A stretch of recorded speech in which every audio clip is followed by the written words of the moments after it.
Don't understand why you're 40 years old playing the game still. So. Well, I mean, what game do you think you're going to be playing when you're 40? When do you think you're going to stop playing games? What's the age? What's the age? What's the cutoff age? When you're out of high school and college. You're a high school kid? Yeah, I'm in high school. Yeah. How old are you? Why does it matter? Well, I mean, you foresee yourself in the future quitting something you love, like video games? Do you not love video games? You just cruising through it. I mean, I think it's a little bit of a waste of time when you're that old. But... Well, how do you know? You're not old yet. I mean, I can think of probably reasons that video games would be a waste of time for a high school kid, too. Do you have a 4.0? Are you in honor classes to get more than a 4.0? No, but... You know what I'm saying? There's more things you could be doing to improve your life than playing video games, too, right? Yeah, you can study and not play games. Hey, just recreation, man. Having fun. Ain't nothing wrong with that. Alright, then. Ain't nothing wrong with that. All right, hello everybody, and welcome to Honey Badger Arcade. We got a lot going on today, so welcome to the stream. Whether you're watching the vertical or the horizontal, if you're watching the horizontal, you might miss some, or if you're watching the vertical, you might miss some of the little videos and memes and stuff that may pop up. But hopefully you'll stick around for the show anyway, and maybe move over to the horizontal if you don't like the layout. I use the vertical to get people's attention because I have a better chance of reaching people when I do it that way. So welcome everyone. Let us get into today's stories, and we got a lot to cover. So first things first, let's get into this first thing. So I gotta display the thing for the people watching on, hold on a second here. Yes, for the folks watching, here we go. So first we're gonna look at is this. Once I get 10 people watching, I'm gonna do another campaign, another ad shout out through Rumble Studio. Shout out to Rumble Studio for the opportunity. I really appreciate it. I consider it a blessing. Any opportunity to earn a little bit more just to help, just me and my wife and Jojo get along is welcome. So any support from anyone, I appreciate. By the way, speaking of Jojo, he is here sleeping on his dog bed right now in the hot Virginia sun. And it is a hot Virginia sun. Okay. So anyways, hey, Zeranx, what's up? Moving on to Rumble. Yeah, get those points. I know I haven't been, there's no way to connect Arcade Machine to Rumble right now. So because I like Arcade Machine, I want to keep her around. I'm going to have to do a little bit of both. So, all right. But anyway, let's get into the story. So I got to talk a little bit about the Acolyte because everyone's talking about it, but I think that there is some cringe I'd like to react to. So we have here the actress, I already forgot her name, Amanda Stenberg. Interesting. And I guess, so she made this video to clap back at the haters of the Acolyte. Now we're going to watch the video, and I'm going to give you my thoughts afterwards. Because I do think that, I think it's really easy for us to just go after individuals like this, or Rachel Zegler, or Zendaya, or Brie Larson even. And I think that there's some cause for it, but I think that there's something kind of darker going on behind them, and maybe we can get a glimpse into that with this. So here is Amanda Stenberg. Yeah, Stenberg, who's the star, I guess, double star. She's the star of two characters. She plays the two main characters in the Acolyte, so twice as diverse, twice as stunning, and twice as brave. And she is clapping back at the haters with this video she made in 48 hours after the Acolyte episode, I guess 3 or 4.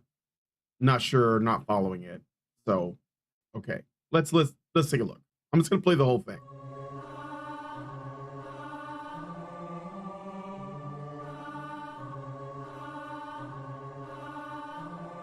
Kind of creepy.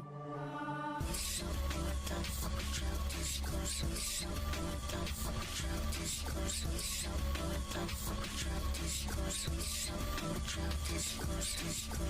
going viral on Twitter again. Open up the news, find some interesting things. 20 million views in a video from 2018 with Trevor the King. When I was a teen, I was running from city to speak on the story. You know the one. Police murder at a black boy. Yeah, my people cry in the theaters, find it releasing. White people cry because see us as human beings. Trevor asked what I want the people to know. I said, white people cry, what's the goal? If they could take one thing, what would it be? I say empathy. Oh, that's why they mad at me. They splice lines, make hate, they recognize, make it look like the same propaganda they spew. Cause they conflate our pain with violence and try to weaponize everything that we do. The desperation of oppressors is rising, and now they holding on to any old thing they can use. If you rely upon misinformation, and that tells me you afraid of the truth, huh?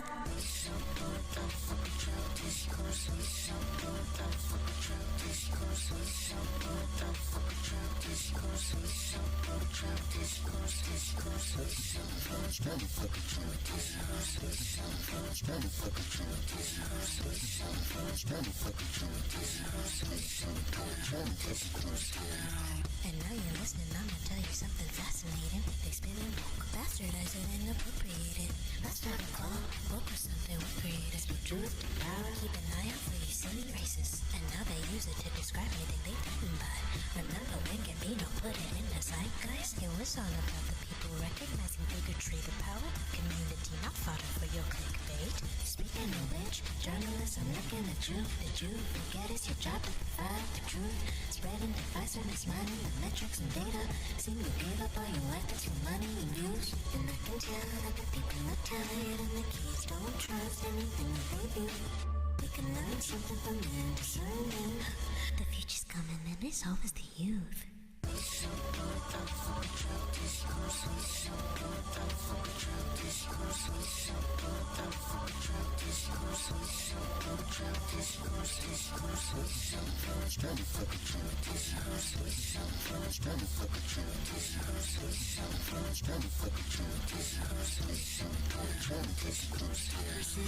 Don't let it get to my spirit, but I'm sick and fucking tired of suppressing my rage.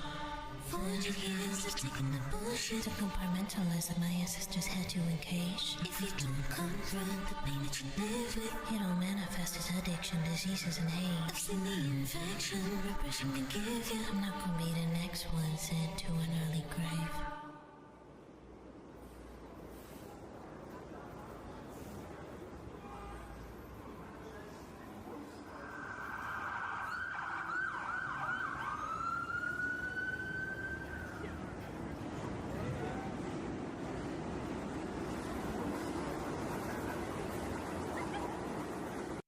She's just a girl from the streets, everybody. She's just from the streets, y'all. That's why she's climbing fences and hanging out in Brooklyn or wherever.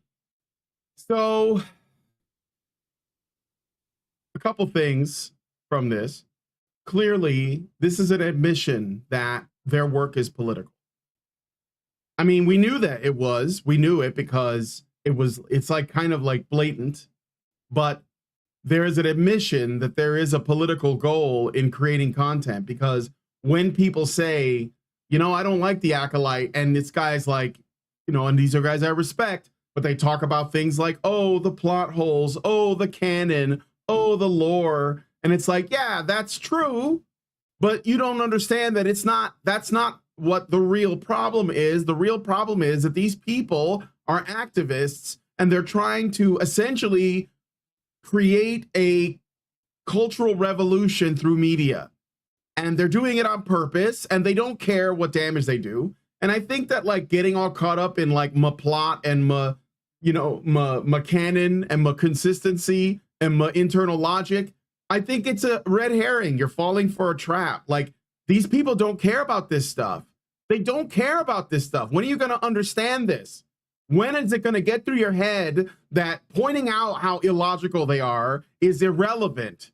You know, like, the facts don't care about their feelings, or their feelings don't care about your facts, because their feelings are all that matters. So that's the first thing I want to say. She is explicitly telling us this is about politics. this is about Black Lives Matter. This is why she made that film, okay? I don't even know what it was. And I want to also add, I don't have the clip here. I could get it if you guys want. But when the clip that she's talking about, where she was on Trevor Noah talking about this other movie that she made, and she said, you know, white people crying was the point. The context that was given when people were putting out there that she was simply insulting white people was that because the film that she was in was supposed to construct a narrative of sympathy for, you know, young black men killed, unarmed black men killed by police, or whatever the narrative is.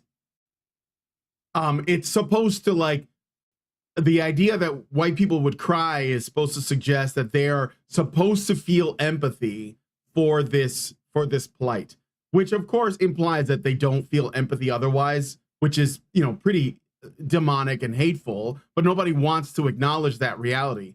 But what I think is striking, because she was just a teenager when she did that, and this is what I want to sort of get home. Okay, this is a very young woman, like Rachel Ziegler and some others, and yeah, Brie Larson to a degree. I know Brie Larson's older, but they're all, first of all, women are very easy to propagandize. I'm just going to put it out there. It's true. Okay, women are way easier to propagandize than men.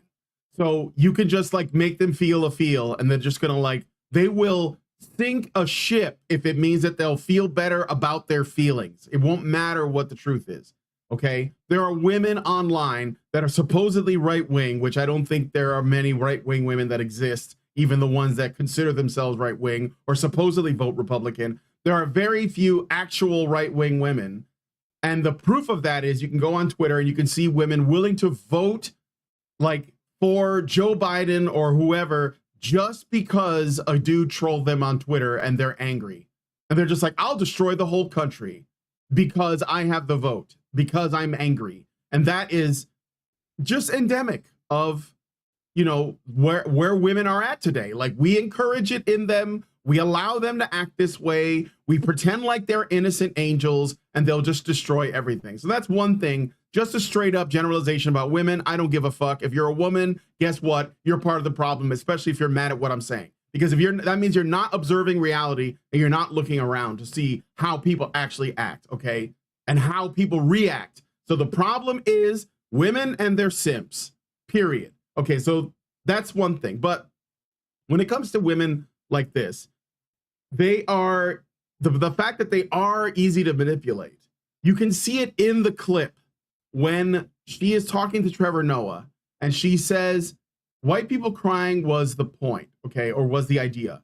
I think that she was in fact coming from a place of, well, I am led to believe that white people are not generally empathetic towards blacks. So I was hoping that this would be an opportunity for them to see what our struggle is like, even though she's like a fucking, you know, multimillionaire actress that's been acting since the Hunger Games, but whatever. And Trevor Noah's reaction was actually what drove that home. He over laughed at it. Like, he just broke down laughing, holding his gut, you know, keeling over, because he wanted to enhance that statement. So he is actually the person that fit into it. Watch the clip again. If you want me to, I'll go get it and we'll take a look at it together.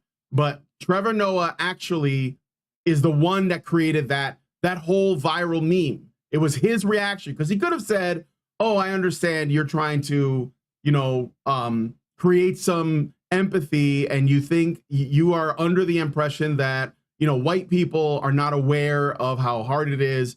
But he didn't do any of that. He didn't provide any additional context. He just belly laughed at it because he thinks it's funny that white people are uncomfortable. That's why he does that, okay? So let's stop pretending like, you know, he's not really the issue here.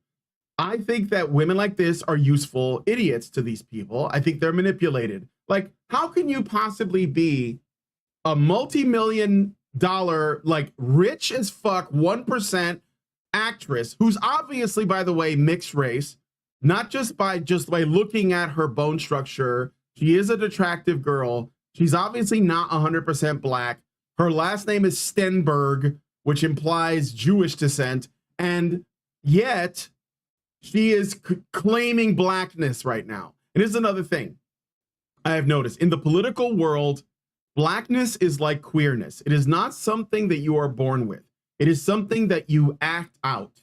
So when she like fluffs out her afro and she puts on some booty shorts and a tube top and goes out under a train track and twerks, you know, to trap music, she's actually just essentially playing out blackness and claiming it as her own. And she's also trying to possess or take ownership of things that she considers to be black. This is why when you see these black activists, anti-racist, identity Marxist types talking about blackness, they will first off use the term blackness, which is not a, you know, it's not a race. It's a kind of behavioral identity, and they'll capitalize the B in black. And you pay attention in the future when you see that, because that is Marxist language. They are saying that black is not something that you are genetically. It is something beyond that, right? It is booty shorts and tube tops and trap music and afros and, you know, and power fists and stuff like that. It is a revolutionary identity that is concerned with revolution, right? And of course it comes from the most elite, the most, like, you know, let's say the most privileged people, like this woman. So again, I'm not angry with her. I think it's cringe. I think it's kind of pathetic, but I think it's very telling. You understand now that this video, it tells you everything you need to know about what they really believe and what it is they're after, okay? So when you say you guys are being woke and you don't have to provide any evidence, you can just show this video. And because she literally says woke is our term. She references, what's his name? Donald Glover, Childish Gambino, I guess was his, you know, online or his rap name. And because he was the one who, you know, sort of put it into the lexicon or the zeitgeist. And again, I think it was irrelevant then, because these people, and they keep saying that they don't want, they think that they're bored of our discourse. So who's our? Who are they referring to? Well, essentially anyone who disagrees with them on anything. So this is why I'm saying, like, you know, let's say that you're a person that's watching this stream right now, and the only thing you care about is like that our culture, you know, stop attacking its own fan base. Like our culture, the people who create, you know, media and content and our entertainment, you know, that they stop attacking the people who actually support them. Well, you have to understand, it's very crucial that you have to understand, first of all, you have to understand Marxism. You have to understand communism so that you can fight it. You have to understand that these people are not mistaken. They are not ignorant. They are evil. They are coming after you. They don't care. And this is just the means by which they'll do it, because they're also cowards. And if you can expose them as cowards, then you will win. But you have to stop, first of all, trying to rationalize, because they're not rational. So you're literally fighting something, you know, it's like something out of a Lovecraft novel, right? You're trying to rationalize what you see, but the thing that you are looking at is beyond rationality, and it doesn't care that you are trying to rationalize. And that's what these people do. So extremely crucial that you understand that, okay?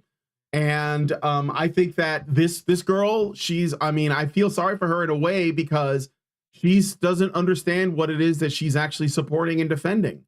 And it's because she has been propagandized. I think, you know, if you look at it, all of these young stars, these young famous people, especially women, they get drawn into this world of Hollywood and entertainment, and they're corrupted by it, and they're transformed by it. And I think there's a lot of abuse that goes on. And I think you guys would agree, you know. But they are ultimately, she is responsible for her own actions. But I think that, like, there is something deeper and more sinister going on. And I think that when girls like this get trotted out and they get to clap back at the haters, it feeds into their ego, because they're getting attention. And this is one of the things they want. Oh, look, I got millions of haters. This is good, right? This means I'm winning or something. So just very sad, you know, sad and pathetic. And I think that the worst part is that when she gets older and she loses her, youthful appeal, they're just going to dump her. She's going to be cast aside. She's not going to get work. I mean, she's not a great actress to begin with, but she's going to lose work, and she's going to be, and of course, she's going to blame white supremacy. She's going to blame white supremacy after it because all of her bosses to her are white, even though they're not really.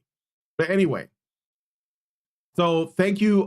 We are at 10, so I'm going to run a campaign really quick before we get into the next story. And I'm going to try and knock that out really quick. So I appreciate everyone for going with this. We're going to make another, let's see, let's talk about Rumble, and let me promote Rumble again. So I'm going to do that. Ooh, what happened? It disappeared. My thing disappeared. Hold on. Where is it? My campaign is gone. Did they take it away from me, or is it because I dropped? Wait, what does it say here? Let me just refresh. I'm going to look for another campaign. We'll go through it really quick. If there is one, there might not be. Maybe they got taken. Maybe they're only up there for a little while. Yeah, there's nothing up. That's okay. We'll just we'll just continue, and then if I see another opportunity, I'll seize it. So okay, so back to the chat. Thank you, Mr. 0303, for the Rumble hearts. All right, so let's look at this. Speaking of Disney, all right, maybe you've seen this already, I don't know. I'm gonna play for you this latest offering.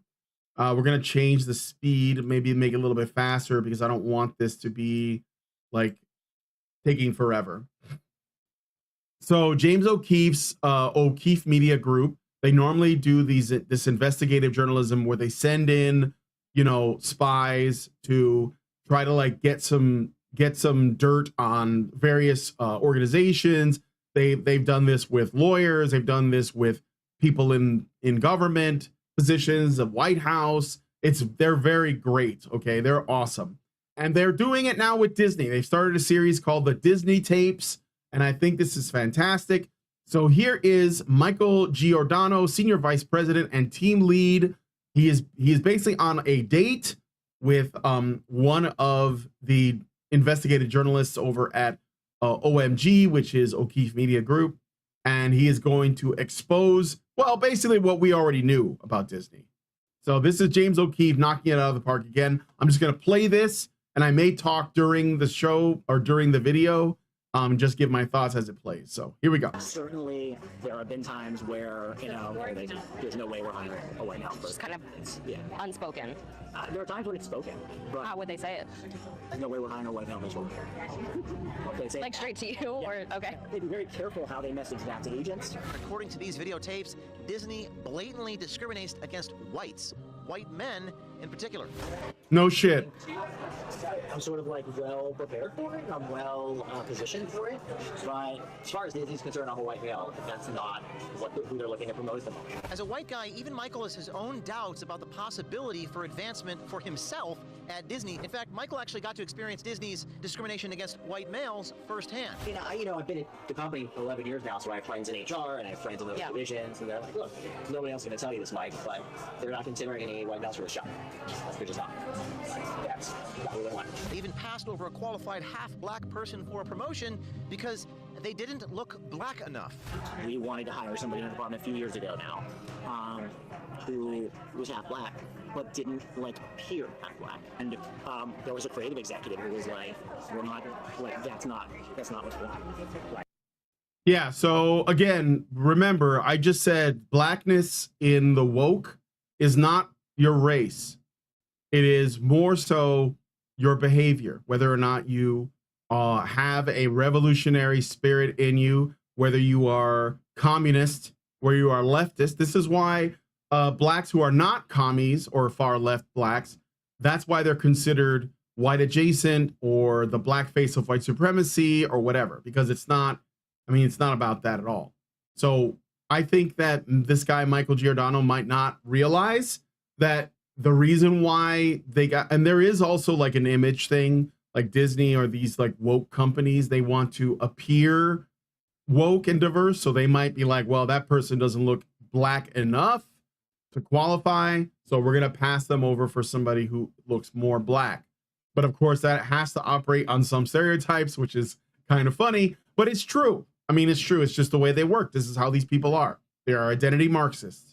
They wanted somebody in meeting to appear a certain way, and he wasn't going to bring that to the meeting. I mean, it kind of feels like we're, at some point there's going to be a lawsuit. That's kind of how it feels, just because of, And that is a lawyer talking. So how does Disney explain pushing these discriminatory practices? They use code words and buzzwords.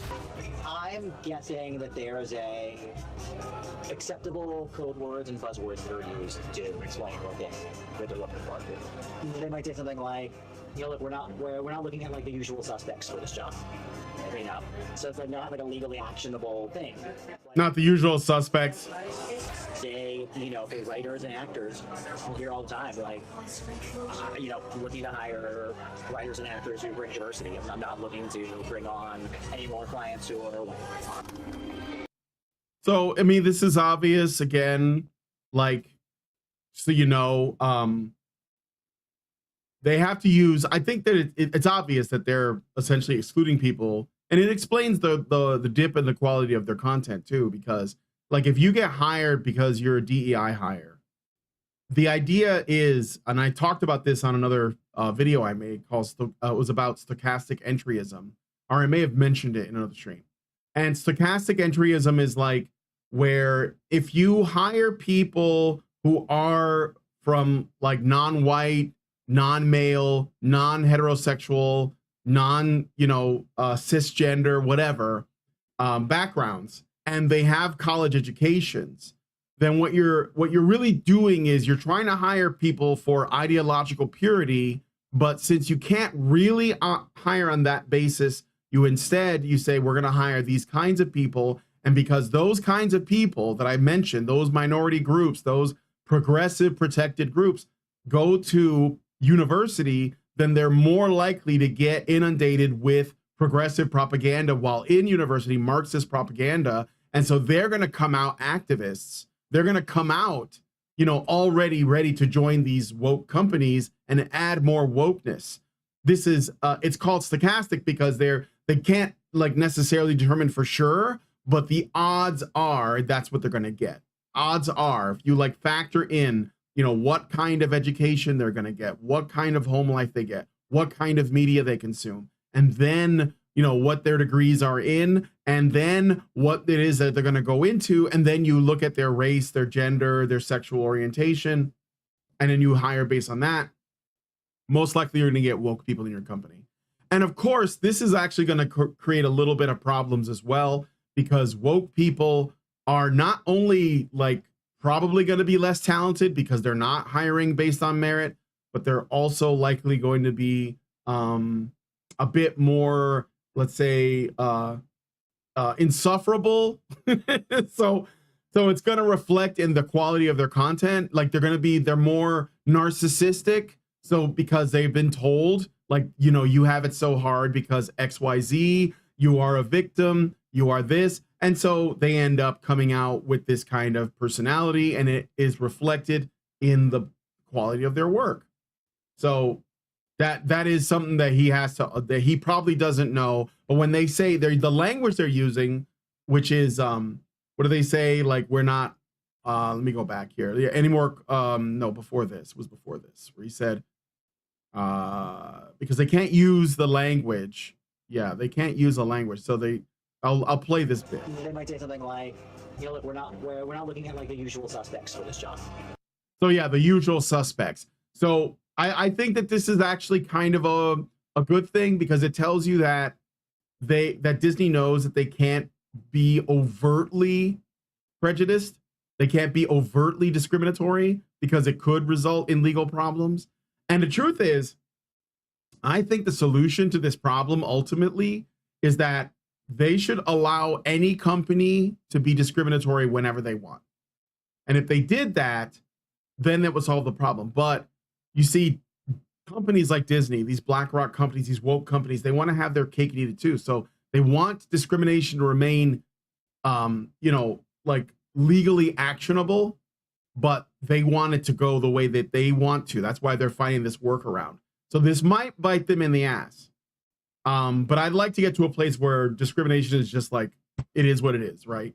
Except for maybe the government or anything the government funds. I think that that's okay. And the government does fund corporations. So there's that. So it's like not like a legally actionable thing. So everybody knows what it means. Linux says it'd be lit if you say the N-word. Okay, nigga.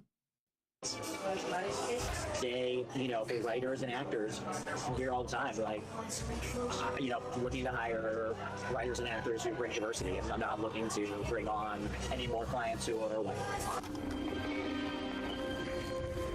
Welcome to the Disney Tapes. My name is James O'Keefe, standing here in Burbank, California, outside Disney corporate headquarters. This is our first part in a series about blatant discrimination and woke policies at the Walt Disney Company. To say that the Disney Company has had a tumultuous 5 years, well, that would be an understatement. Major box office flops, a losing battle with the state of Florida, and a...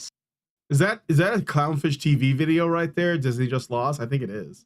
Shout out to Clownfish TV. I had them on the show once. Stock that is one of the worst performers on Wall Street, and as you'll probably conclude from this report, as well as recent shareholder rumblings, almost all of Disney's recent failings are as a result of Bob Iger and the cast of characters here at Disney that are trying to force woke DEI policies into every aspect of Disney's vast media empire. What used to be a highly profitable company, by being the gold standard of family entertainment, has taken a sharp downturn in the wake of all of its wokeness. Under CEO Bob Iger's leadership, Disney's downfall likely started with the insane hiring practices amongst its executives and creative teams. One of their top senior vice presidents claims that they not only discriminate against white men, when recruiting and hiring middle management, they actually give bonuses for hiring and retaining employees that are specifically not white. According to these videotapes, Disney blatantly discriminates against whites, white men in particular. Not a week goes by without a news headline about potential medical supply shortages, threats to our infrastructure, or power.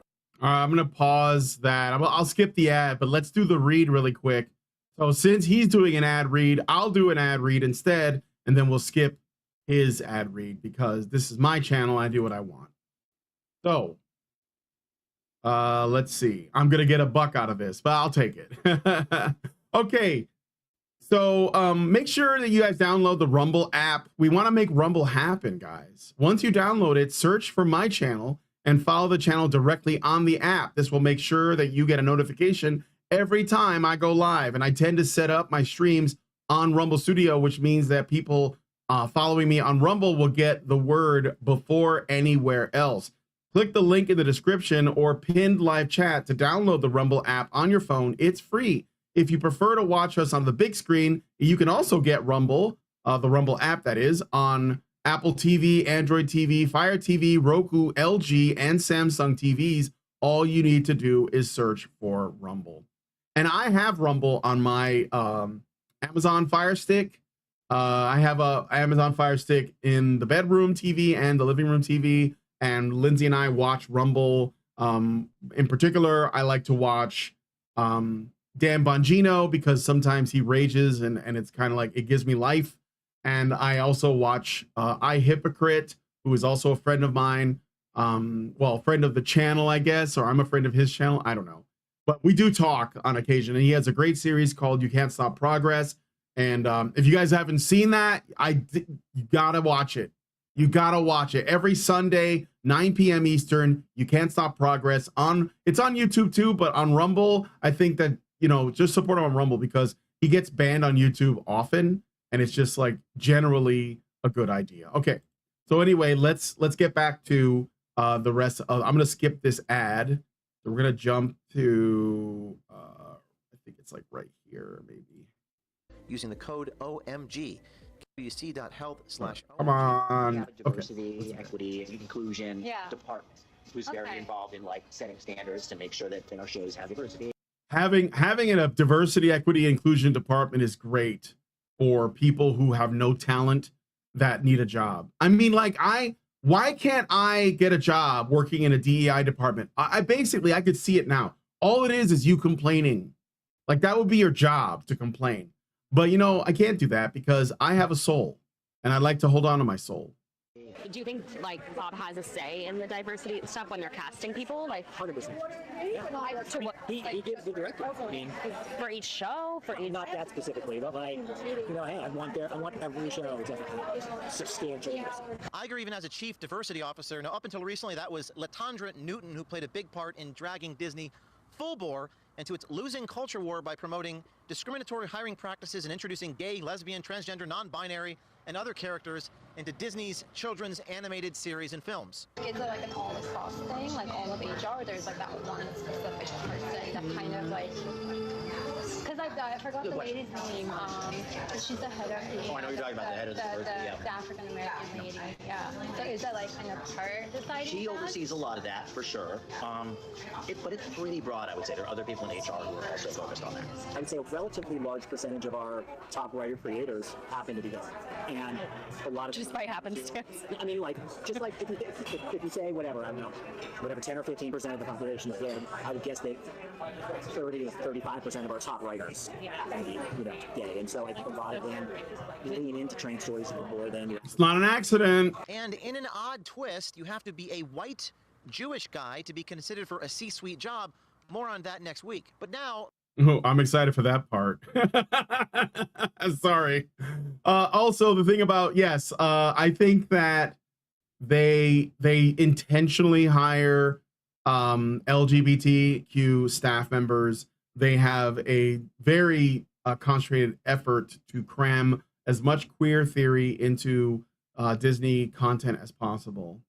Let's meet Los Angeles-based Michael Giordano, a white male and Walt Disney Senior Vice President of Business Affairs. I do... Oh, let me go back a little bit. I think I saw his pronouns. On that next week. But now, let's meet Los Angeles-based Michael Giordano, a white male and...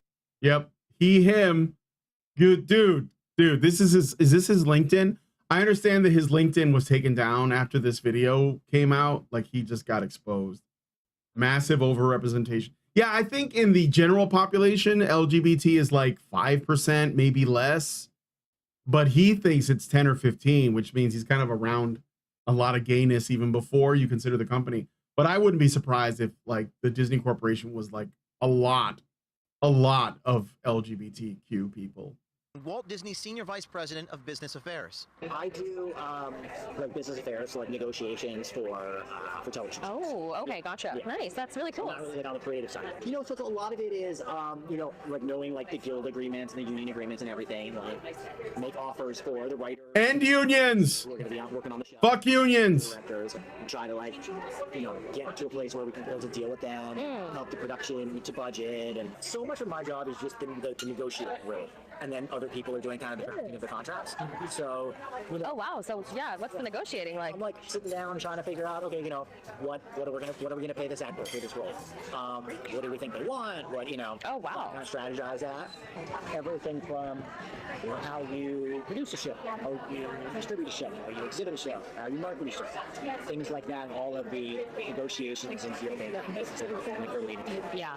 One, well, actually, Dude. This guy is this is the thing. The reason why groups like the O'Keefe Media Group and Project Veritas and some of the others, some of these like, you know, Real Clear, I think there's a Real Clear something, or there are these other investigative journalist groups. One of the ways that they get inside like this is they basically have like chicks on dating sites, like on dating apps, looking for dudes that are apparently just like thirsty as fuck. It's always like these thirsty ass dudes. They're either heterosexual dudes or gay dudes. There's been plenty of really gay like dudes that have like been, you know, sort of like, I don't know what you call it, like baited or catfished by these people to expose everything like of the inner workings of their companies.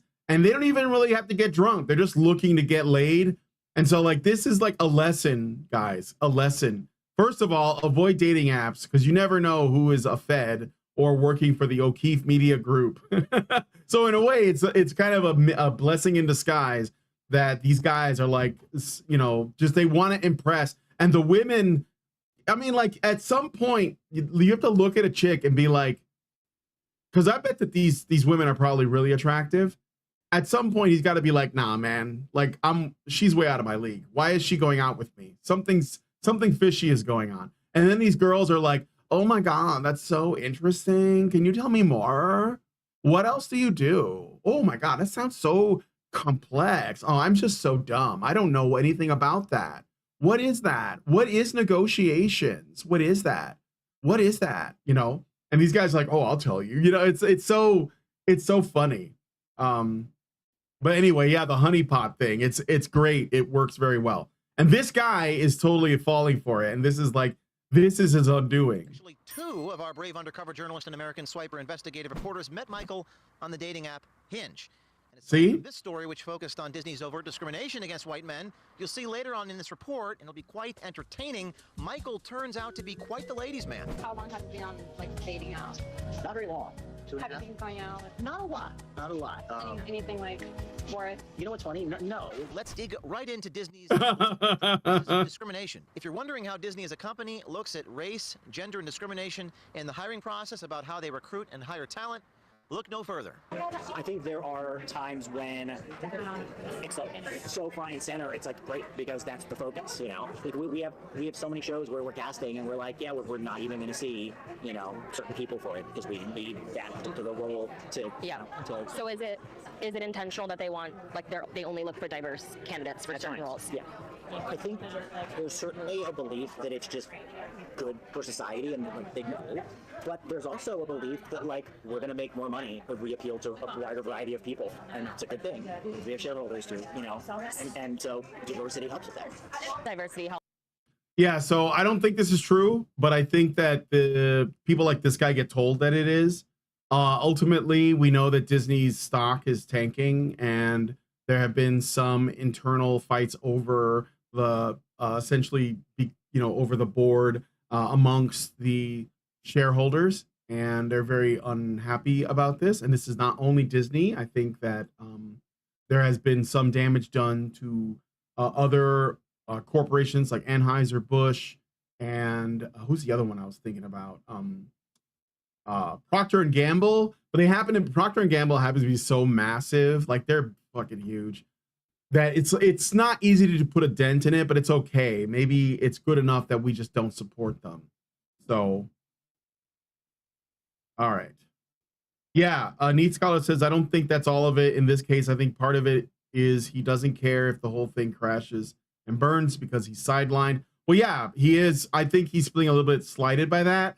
But this is another thing, like, like white guys, you guys got to stop like putting up with this shit. You got to stop trying to justify being mistreated in this way. It's not cool, man. Like there's some of the worst about this. Like David Jaffe, who I just don't get tired of like, responding to him because he's just the most self-flagellating white guy I've ever seen. It's like, oh, well, maybe we don't deserve to be happy. Oh, well, maybe we don't deserve to like, maybe we should be treated. Maybe I have this coming. It's like, stop it, dude. You're pathetic, bro. You created an incredible game franchise and then people destroyed it. And you're just like trying to justify it. Well, I mean, times change. I guess that's it. It's like, no, that's stupid. Like Devil May Cry is still going. The franchise hasn't changed that much. And your game was on par with that. You don't see the folks at Capcom bending the knee to that degree. I mean, they got their own issues, but not Devil May Cry 5. That's like, that was like every gamer's, well, they did a poll or something and Devil May Cry 5 was like the top Capcom game played. So at least, maybe they'll respond to those incentives. I don't know. But anyway, let's keep going. Helps with financial incentive. So is it like, do you think it's more so on that side, or using like any good prices gets put to use, or? Regardless, I think it gives people regardless, but I think that there are like even conservative people who may not want to lean into it can easily make the argument that like we make more money when we have to deal with a wider variety of people, and that means diversity. Yeah. There's a real focus on every show, and I'm sure the movies too. I think this guy is kind of virtue signaling here. Making sure that the writers' room has a real, diversity, not just, not just gender or sexual orientation and ethnicity, but making sure that they're hiring some writers who they have certain disabilities, but they wouldn't hire them. So there's kind of there's a really broad look. Whenever. Yeah, it does seem like the last few Disney movies were written by people with Down syndrome. So maybe they are getting them on board. Or just generally, like, maybe the qualification to be disabled is just to be like, yeah, I'm neurodivergent, and you don't even have to investigate it. Yeah, I have anxiety and depression, and I'm on pills, and let me see, sometimes I just don't feel like going to work. And they're like, oh, that makes you disabled, so welcome to the company. Welcome aboard. Yeah. Yeah. So they talk a big game about DEI, but do they actually do it? Apparently so. They even passed over a qualified half-black person for a promotion because they didn't look black enough. Yeah. We had a situation where we wanted to hire somebody in the department a few years ago now, who was half black, but didn't appear half black. And there was a creative executive who was like, "We're not that's not what's wrong." Right? They wanted the full. They wanted somebody in meetings who would appear a certain way, and he wasn't going to bring that to the meeting. And so this is on the. This was on the corporate side, the business side. I never understood that. Is it because I know a lot, I have a lot of black friends who are not as dark as So do they care about that, or is it the ethnicity? Oh my god! They say they don't care about it, but You're so smart. Tell me more, Michael. Mikey. Yeah. Then they're like, "Oh, I'm not so sure." But if you're mixed and you can tell they're somebody's part black, but they're not that black. Okay, that was so, it's crazy. But apparently Meghan Markle is black enough? You can't make this up. So would Meghan Markle, who's pretty white, right? Yeah. Would she be considered? She would still be diverse, yeah. or huh? As a white guy, even Michael has his own. Yeah, that's because Meghan Markle, again, she has the correct politics. It's not about her race. Meghan Markle calls herself black, just like this chick calls herself black. And she's clearly at least half white, and that's the thing that's funny about it is that's part of why they find her beautiful is that she has white genes. I'm sorry, it's true. It's true. The most and I don't agree with it necessarily, but I know that this is what Hollywood does. This is how the system is. The most popular black celebrities are mixed race. Most of them. Halle Berry was mixed race. When she was young, she was the hot chick. Gabrielle Union was mixed race. She got a little bit of white in her. The only examples of some truly more, I would say, I guess, more black women that were beautiful, or at least were considered beautiful, be women like Iman, who was a model. And they had that, that chiseled thing going on. And sometimes they looked a little bit too masculine, like Grace Jones, but still, or Tina Turner was, again, a light-skinned, black woman.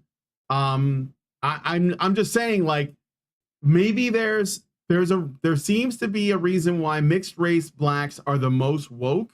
And I think it's because they are conflicted about their own identity, and it's easy to exploit them in that way. And they start to hate themselves to some degree. So, Free Cat says racist, sexist, heterophobic, and they don't maintain the rides. Yeah, well, I've never been to Disney World, but I guess I'll never go now. So I remember as a kid, it was all I ever wanted to do was go to Disneyland or Disney World. I never got to go as a kid. I was hood. I ended up at Six Flags. Six Flags Great America. I was at the Warner Brothers park, not the Disney one. But it's okay. It's okay. All right, let's play some more. About the possibility for advancement for himself at Disney, saying, quote, "As far as Disney is concerned, I am a white male." Right now, I'm a half step below a department head. I have a team under me, but I don't oversee a whole department. And I'd like to oversee a whole department, whether that's at Disney or how to delete it. Okay. Do you think that you'll have an opportunity at Disney? I'm not sure, to be honest with you. I think I'm sort of like well prepared for it. I'm well positioned for it. But as far as Disney's concerned, I'm a white male. And that's not who they're looking to promote as a moment. In fact, Michael actually got to experience Disney's discrimination against. Poor guy. Yeah, you're never gonna advance. Yeah, I mean, I don't know why you work there, dude. But again, he works. He's a lawyer, so it's probably not as important because it's not like he's like a the face of the company. He's one of the guys in the back, and I think that's where a lot of the white guys are at Disney. They're probably not. They're not in facing positions. They're like working in the back. So. Against white males firsthand. So, Oh, do you think that has a lot to do with it? I don't know about a lot, but it's something to do with it. Really? Yeah. What do you think the competition is? Oh, I mean, I've been up for jobs internally against people who have less experience than me, and haven't gotten it. Okay. And they were given to somebody else.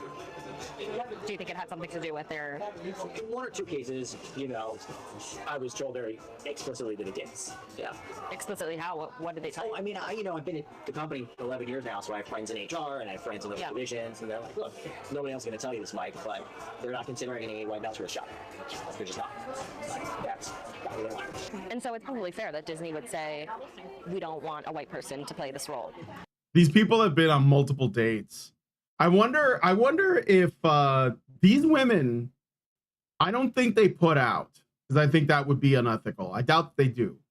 So that means that they're going on dates with these guys and they probably don't give them anything. Like they're like, I don't feel comfortable giving my number. I don't think I want to go home with you. I think we should like come here, in separate cars, or I'll meet you there or whatever. And they'll go out multiple times and they leave him hankering for more.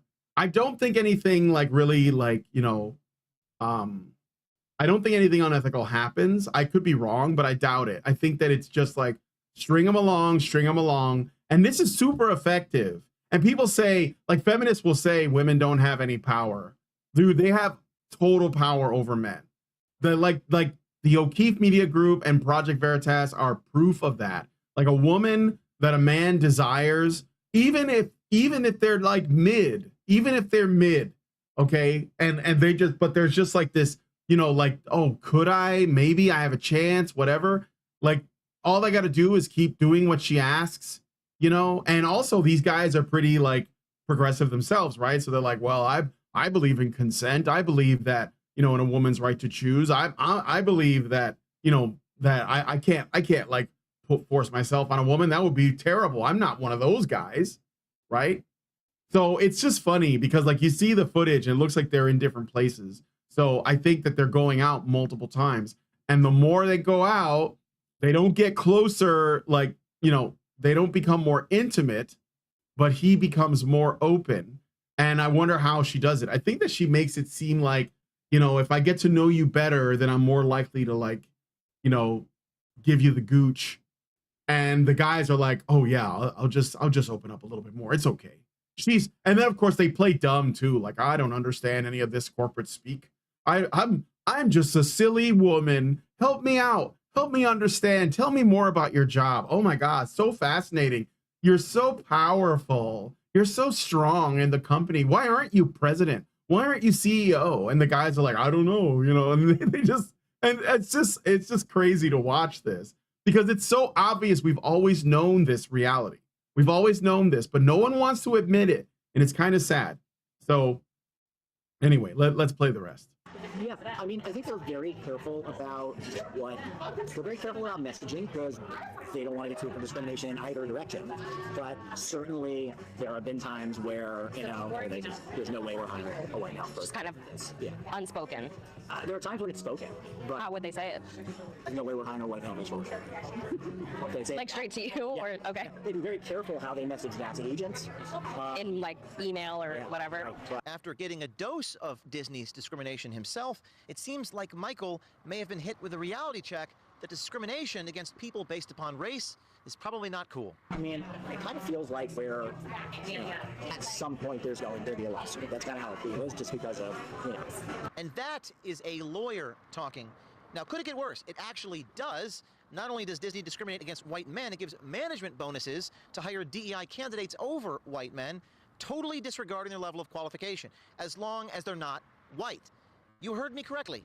A part of some executives' compensation package is based on hiring and retaining black hires. We saw this in the case of IBM. America First Legal has launched a lawsuit. Many people coming out of the woodwork from IBM, from these Fortune 500 companies, all saying they've experienced this. We are certain to hear from people inside Disney who've made these claims. Many people here in Los Angeles, here in Hollywood, very afraid of Disney, very afraid of retaliation against their creative productions or movies or films or jobs for speaking about this truth. But if you have been a victim of discrimination, please reach out to OMG or Citizen Journalism Foundation, and we will try to get you representation to get your rights back. I've had it with all my personal and private information being exposed and exploited.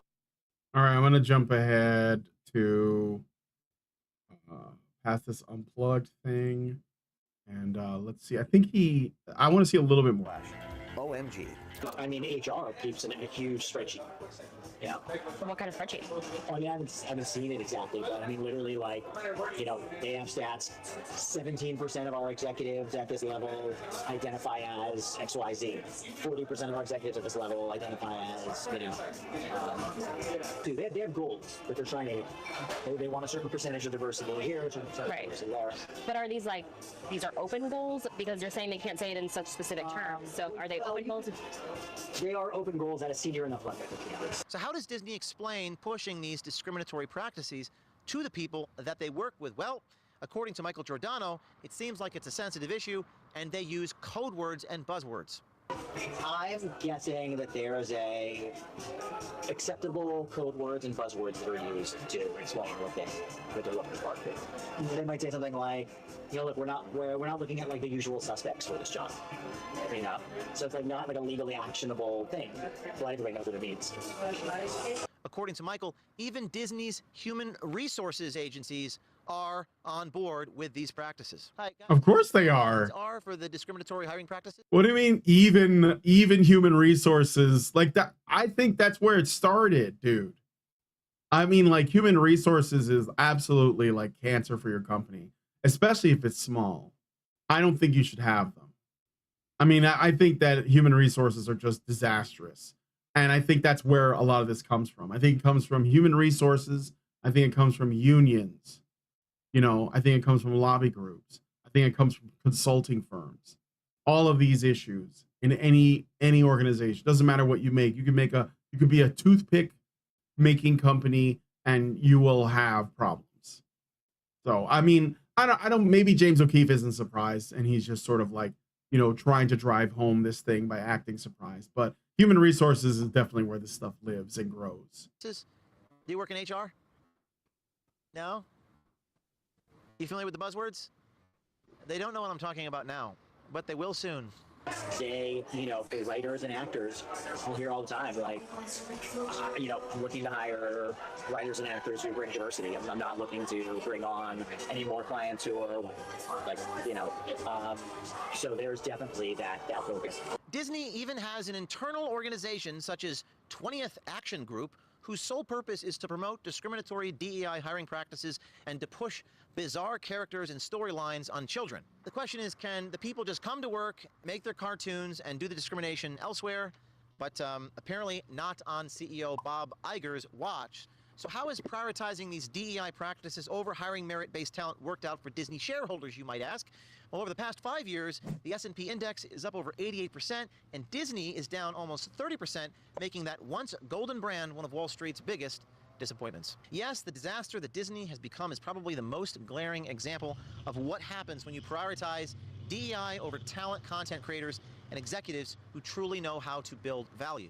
So will Disney turn it all around and hire or promote based upon merit? We shall see. This is just part one. We got another tape coming out next week. This is a multiple part series. I spoke with Michael Giordano. You'll see that soon. I don't really like the part where he confronts people. I don't know if you guys get anything out of that. It just comes across as kind of, I don't know, I don't want to say exploitative, but I just think it's a little bit cringe. you know, it reminds me of Michael Moore, who would like, you know, do these stunts in public, and it just like, oh, so he's like a documentarian, but he's got to like show his activist side by doing something really, you know, kind of stunty and cringe. And I don't think that much comes out of it. Like it's not like these people ever sit down and say, you know what, I did do that, I was wrong, I think this is a terrible idea, and I'm ashamed of having been caught. That never happens. They always run away, they stop talking, they make threats, because that's how people that act when you expose them. You know, they scatter like cockroaches, or they act like a cornered animal.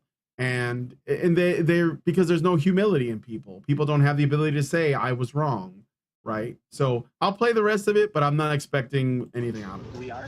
Yeah, nothing said.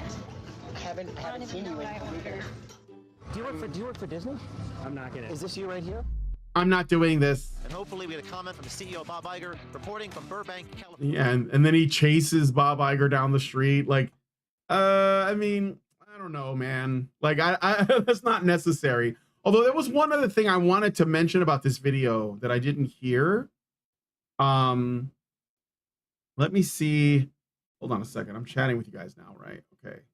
So there was one other thing I was gonna mention. He talks about how Disney is a family entertainment company. And I think that there is something there worth bringing up, because Disney as a company used to depend on the existence of families to justify itself, right? Like, you brought your kids to Disney movies and they made the movies so that adults could watch them as well. So they weren't like Teletubbies or something that is so, you know, infantile that an adult couldn't get anything out of it. The purpose of Disney films, even like whether they were animated or not, was so that the entire family could enjoy them. But families are on the decline. So maybe Disney is no longer targeting families like at all. I mean, there is content for children. I'm not saying they're not doing it, but maybe it's not becoming their primary focus anymore, because there has been a decline in families. So maybe this means something. Why? I mean, in fact, their content could arguably be considered anti-family because of all of the queer themes and the trans themes and so on, and the adult themes, the sexual themes, you know? I mean, they've done this with, I think the Marvel Cinematic Universe has become, now that they've owned it, there's a lot of like weird like lesbian stuff in some of the later stuff, like the Marvels, etc. And then you have like X-Men 97, which you know, I watched it, I thought it was okay, but I ended up asking myself, like, who is this for? Because it's a cartoon, but it's not for kids. Like, there's obviously adult themes, and what it's based on is essentially nostalgia for, like, you know, millennials and Xers. So it's for adults. It's just like aimed at kids in a way because of the, you know, the level of the content. So it's like, well, it's sort of like there's a lot of stuff that's being made today that doesn't seem to have a home. I don't know if you guys understand what I'm saying in terms of our film and television, and not just from Disney. It's like everywhere, right? And I think a lot of it has to do with the fact that we have done enough damage to the idea of a family with a father and a mother and children that our media doesn't have a lot to reflect, because, and it doesn't want to encourage this either. So I wonder about that. I mean, Disney is described as a family, you know, a company that makes content for families, but it doesn't appear to. So, all right. Anyway, let me see what you guys are saying. Neat Scholar says, in a way, it's cringe, but on the other hand, I think giving them a chance to speak is better than dropping the video without telling them anything. Yeah, I guess that's true too. I could understand that. Zerang says, the last one with the cool guy, poof guy for Project Veritas was hilarious. That guy freaked out good. Oh yeah, for sure. For sure. Okay, so Zerang sent me something, speaking of. I'm going to drop it in here and then we'll take a quick look at it. This is an old New York Times article from 2020. And I I'll just give a quick like skim it because it's been a while. It's called Pink Slips at Disney, but first training foreign replacements. Ooh. The employees who kept the data systems humming in the Walt Disney Fantasy Fief did not suspect trouble when they were suddenly summoned to meetings with their boss. While families rode the Seven Dwarfs mine train in search for Nemo on clamobiles in the theme parks, these workers monitored computers in industrial buildings nearby, making sure millions of Walt Disney World ticket sales, store purchases, and hotel reservations went through without a hitch. Some were performing so well that they thought that they had been closed for bonuses or called in for bonuses.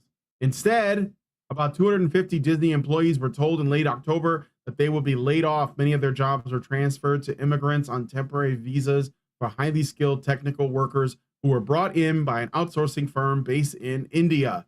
Over the next 3 months, some Disney employees were required to train their replacements to do the jobs they had lost.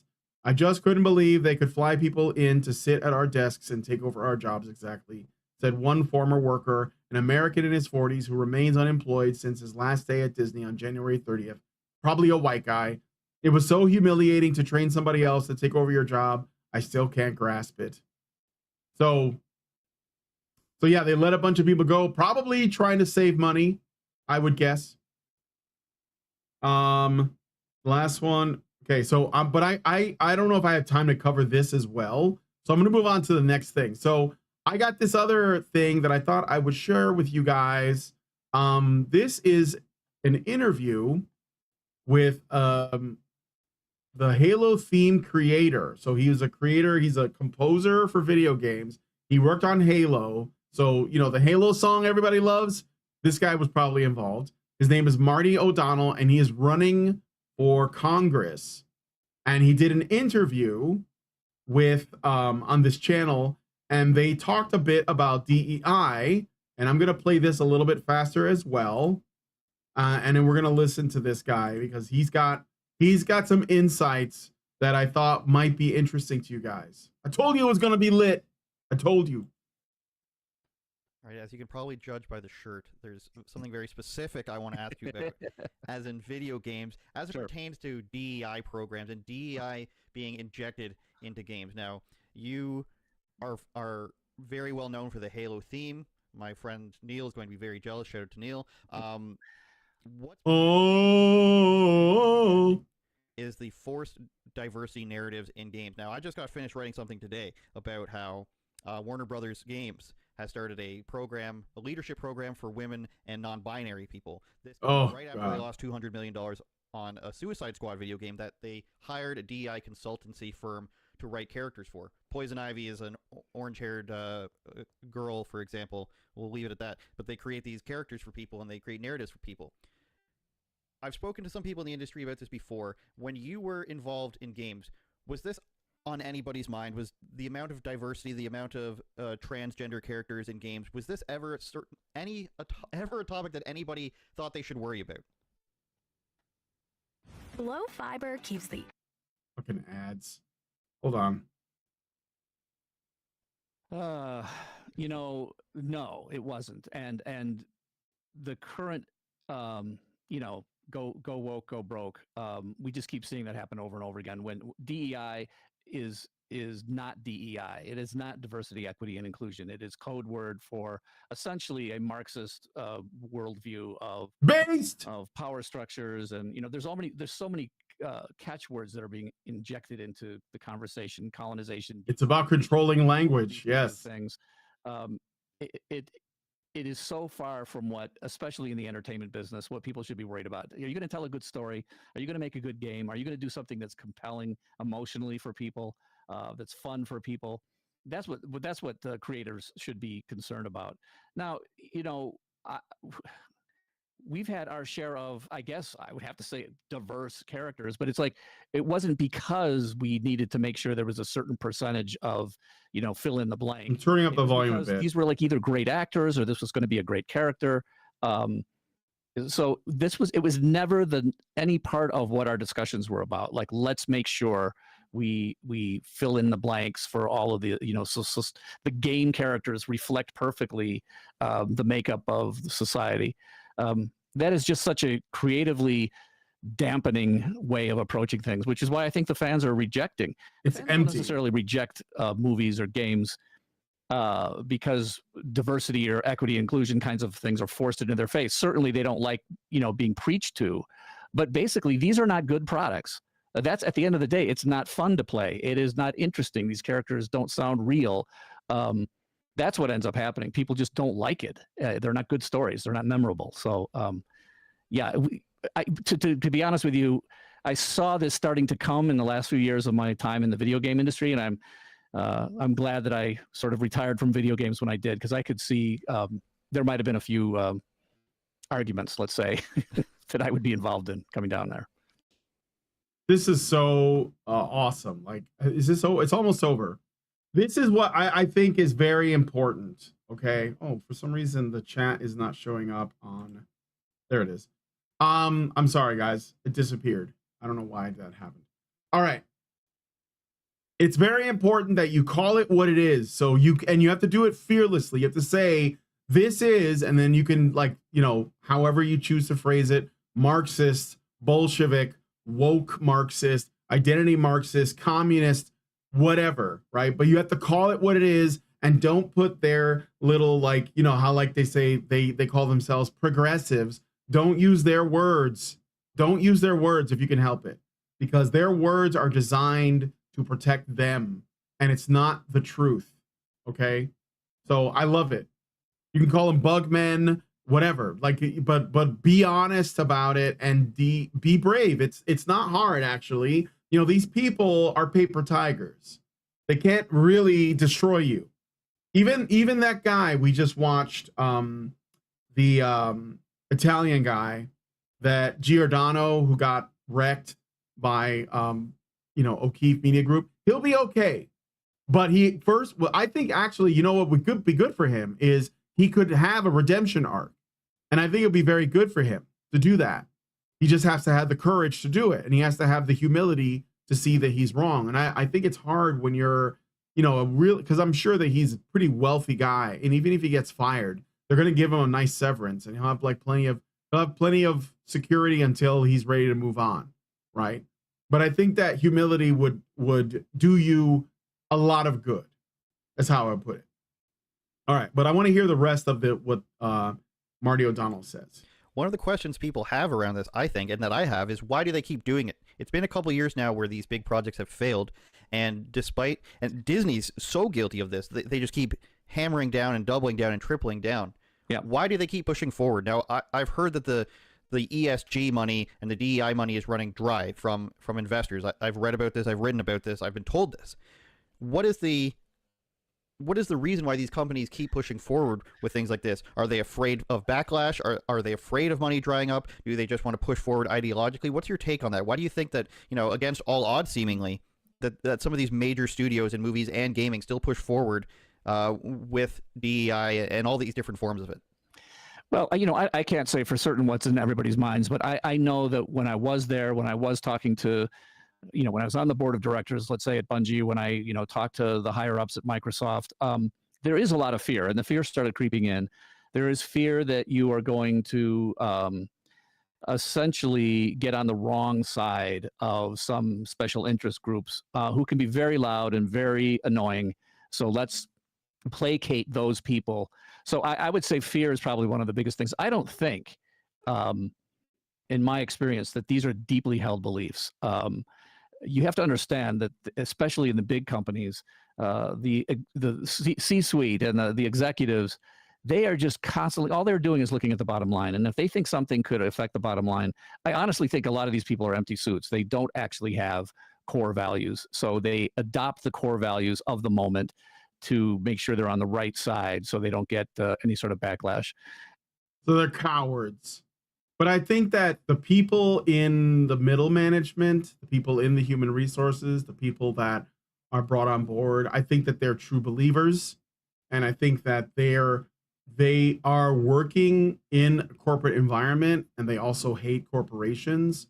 because they think of corporations as oppressive capitalist structures, which of course they're not, because corporations are by nature not capitalists, they're not free market entities.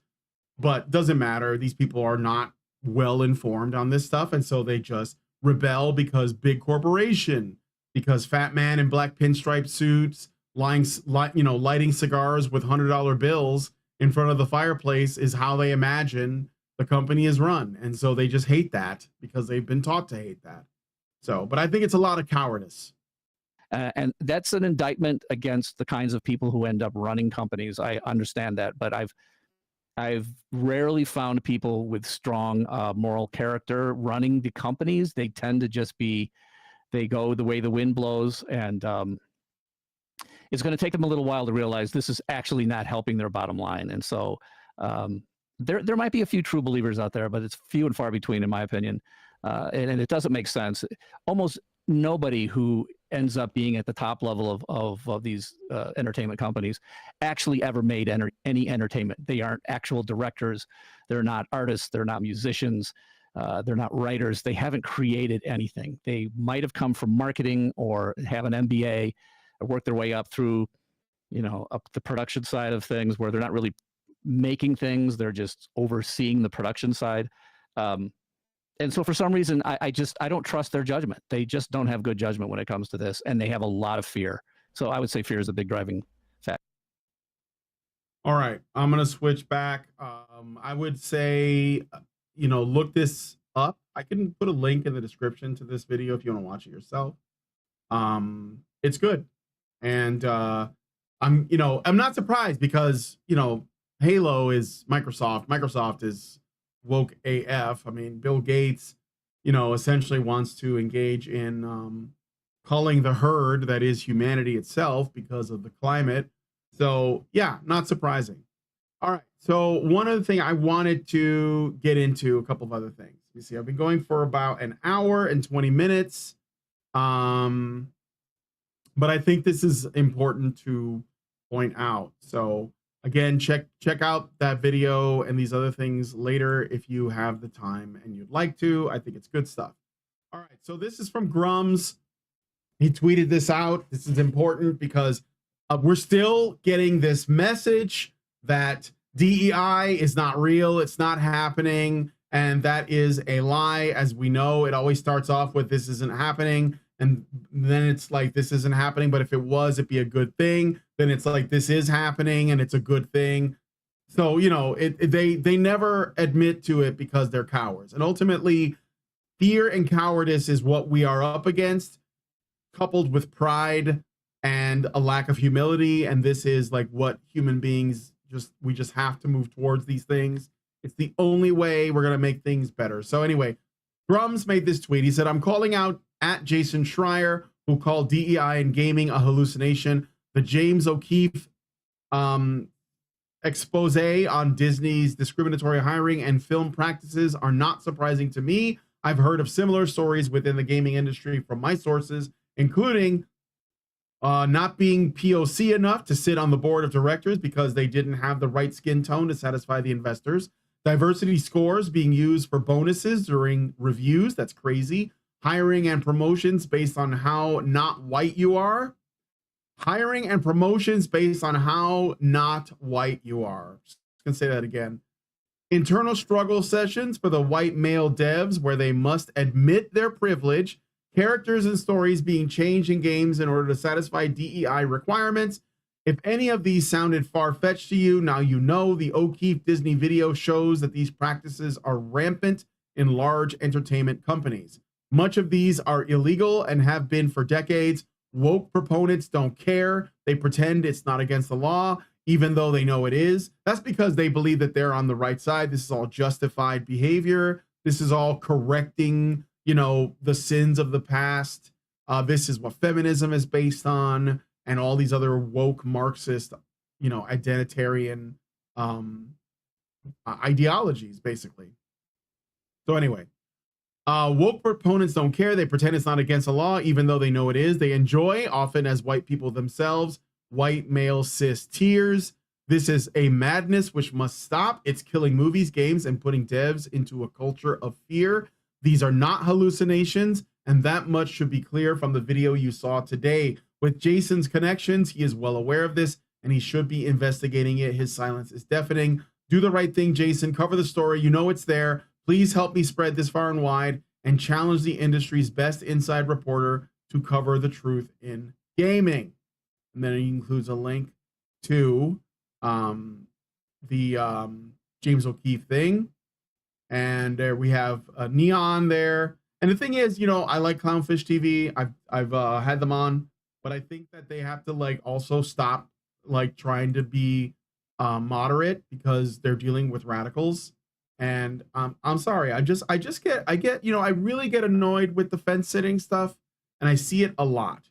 I see people trying to rationalize things that are irrational and center themselves in things where there is no center. There's no center point between communism and liberty. There is no middle ground. You just want liberty, okay? There's no center point between lies and truth. There's no center point. There's just the truth, guys. So, and it's super frustrating. But anyway, let me see what else. So Alyssa Mercante is back in the news. And she wrote an article, and Schreier is not going to do dick. Yeah, of course not. So this is Alyssa Mercante. She reviewed Elden Ring, Shadow of the Erdtree, which is the DLC for Elden Ring, which I have not picked up yet, but I'm hoping I'll have a little bit of time to play some Elden Ring for you guys. I want to show you the build that I have. I basically made a Giga Chad build, and I did it like, I don't know, a year ago, and I'm just playing through New Game Plus with my Giga Chad build because I think it's funny and based. But anyway, I'll show you all that later if you guys want to see it. So massive, menacing, and magnificent. I won't read the whole thing because I'm pretty sure she doesn't have a lot to offer. But by Alyssa Mercante. Hours into playing Elden Ring, Shadow of the Erdtree, the massive singular expansion for From Software's award-winning 2022 action RPG, I realize it's paralleling my real life. This is about me. Me. I, now. Until Elden Ring, I avoided Souls-likes. Their punishing difficulty and rigid boundaries frustrated me immensely. What do you mean rigid boundaries? I know what, I can't take anything she says seriously about like video games. She just doesn't play video games to me. This is not a gamer. I hit a wall in Dark Souls Remastered and gave up. What was that? The Asylum Demon? Did you get hit by the boulder at the beginning and it killed you? And then you were like, oh, fuck this game. I don't like dying in games. It shouldn't happen. I just want to experience the story. I barely touched Bloodborne. It's a shame. That's a badass game. And avoided Sekiro like it was a poison swamp. In the real world, I have mostly avoided the ire of homophobes and misogynists in the games industry, writing an article that temporarily shakes them up before fading into relative obscurity once Reddit refreshes. But now I am willingly subjecting myself to arduous adventure, running headfirst into a proverbial wall just to shake it off, back up, and run into it again. Outside of the lands between and the Shadow Realm, I have spent nearly 4 months as the subject of a near-endless harassment campaign. It feels at times like logging on for a day of work is akin to walking through a boss door over and over again. Oh, no. Oh, wow. Dramatic much? Before I even make that connection between my real world and FromSoft's game world, I subconsciously attack Shadow of the Erdtree with dogged determination, as if besting a boss would bleed into my everyday and imbue me with a higher tier of self-confidence. Much like how it feels to receive near-endless hate comments from anonymous accounts or angry middle-aged men, I face Shadow of the Erdtree entirely alone, with no multiplayer summons would work for me in early access. A feature I relied on in the base game. So I faced it solo, and after almost 20 hours came out, as Renala says, born anew. There is so much in Shadow of the Erdtree, from new equipment and enemies to stunning vistas to an unparalleled lore dump that bears the fingerprints of George R.R. Martin that I'm confident anyone who plays it will walk away changed. So, I mean, okay. I don't want to read like the spoilery stuff, but here's what I'll say. I actually do think that playing Souls games is good for your character. I do agree with this. I don't know if it's going to benefit her, but maybe, yeah, Alyssa Mercante, maybe you should have played through Dark Souls. Maybe you should have played through Demon Souls. Maybe you should have played through Dark Souls 3 and Bloodborne. Maybe it would have made you a tougher customer. I'm just saying there's probably some benefit there, you know? So, but of course, my point is that she had to make this about herself. So, am I surprised by this? No, obviously not. And this is like how she's selling this. So it seems to me, I understand that Kotaku claimed that from now on, they're just going to be doing game guides, right? And this is how they're going to do it. They're going to do reviews and game guides, but they're going to sneak in, no, not sneak in. They're going to use it as their soapbox to essentially, you know, complain about how they're victimized by the gamers, who, by the way, are the most oppressed group. Okay, so let's get into Elden Ring. I'm going to play a little bit of it. I want to show you guys my build. I haven't bought the DLC yet. I haven't gone into it yet. I'm planning on doing it pretty soon, but I'm kind of like trying to refamiliarize myself with it. So hopefully you guys will be willing to humor me.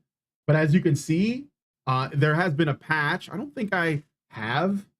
I don't have the DLC, but somebody in the Discord does.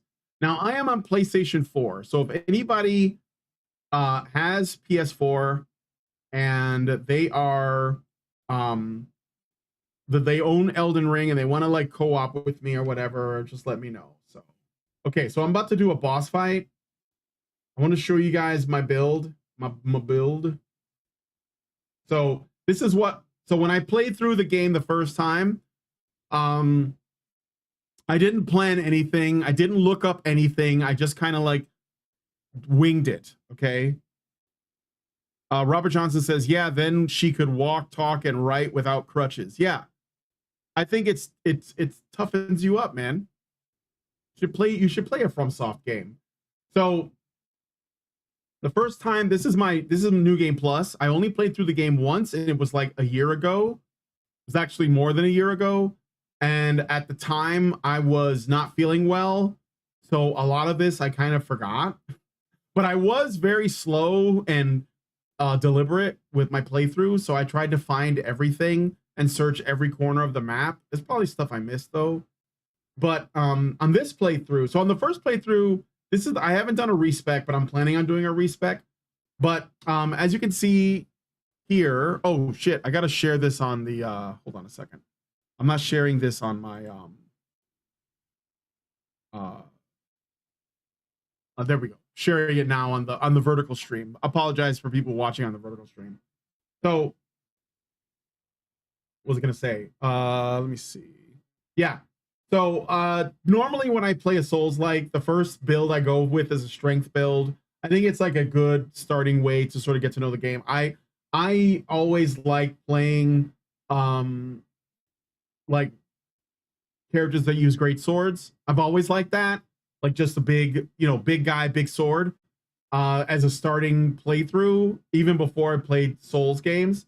So for example, I think it was like Dragon's Dogma, I had a guy with a great sword. When I played Soul Calibur and Soul Blade, I played Siegfried because I liked him.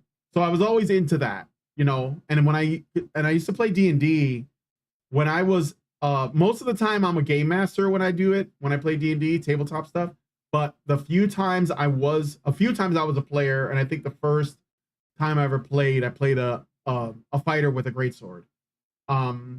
So I did that as a playthrough the first time.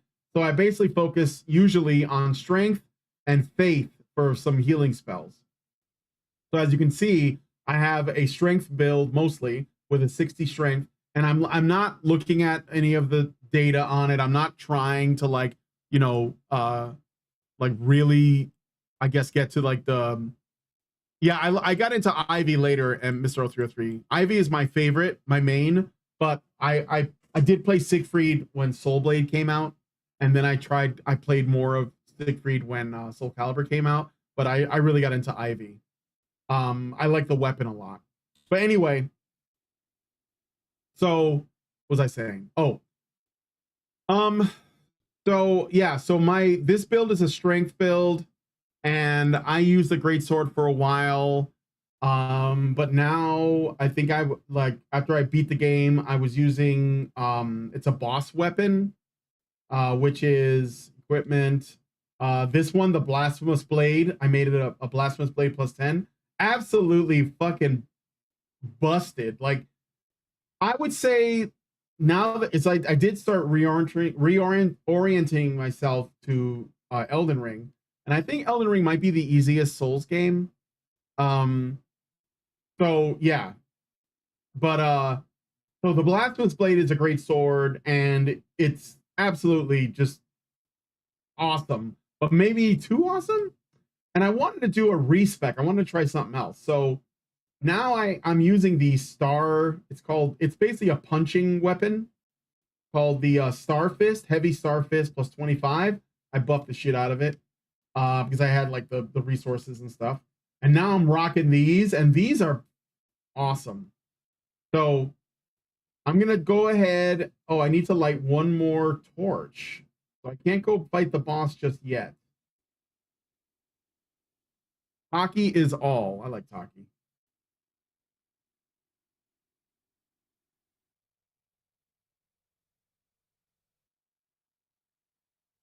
All right, I gotta find the last thing before I can go fight the boss here. I'm in the Sophira. I think it's called Sophira.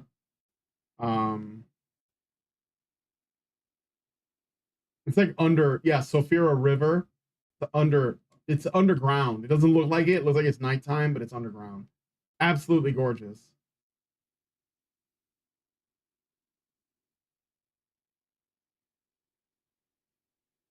So there is a crab. You can box with him.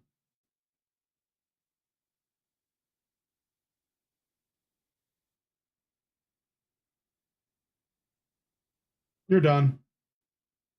I don't know if you saw the damage I did, but these fists, I love the fist weapon. This is like what I'm gonna be doing. Oh, and if you want to look at my guy, so I understand there's like new hairstyles.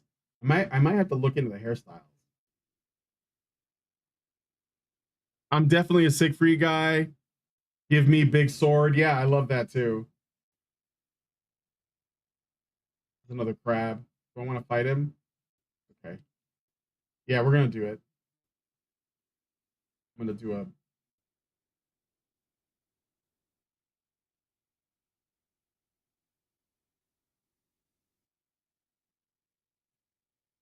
The only thing about the fists is that they have shitty range.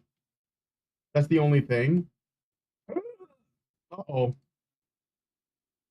One punch. Boom. Look at the damage. That is crazy damage. 2 punches. I mean, I take some hits. Now, I still have the blasphemous blade equipped here. I could use it. This thing is absolutely like broken. It's almost, it's just too much, but it is a good backup. I guess that I get the credit because I did do the build. So, all right, these guys, let's fight with this dude. Let's box. Let's box. Catch these hands. Is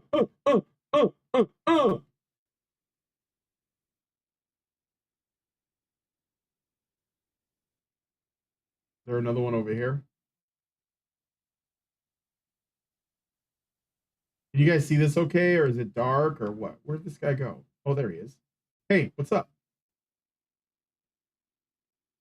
Nope. Just jumping fucking Iron Man superhero pose landing attack. There's another guy. Boom. I need to find the last thing so I can go fight the boss. Deadly do right looks fine. If you're boxing, what's the shield for? Well, it's on my back right now. But I can switch. I can switch to it and just have the boxing fist on one hand and the shield on the other. I'm thinking about, so the shield is just a holdover from my last playthrough when I was using the sword and shield, which is this.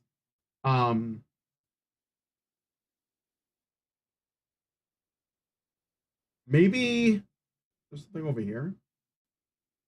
No, that's death.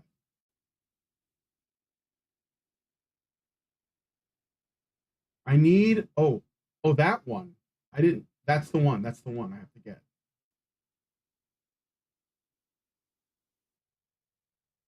To protect my back, yeah, of course.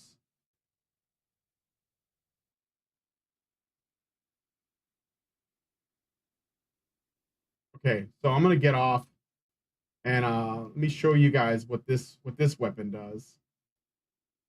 Fucking rat.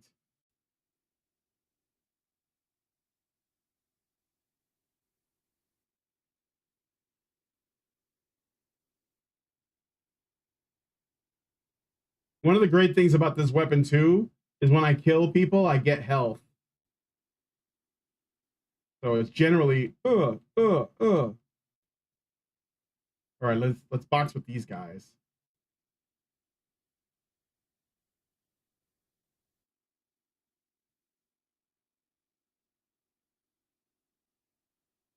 Oh, you fucked up right in the kidney. All right, let's light this last thing. That should open the door now.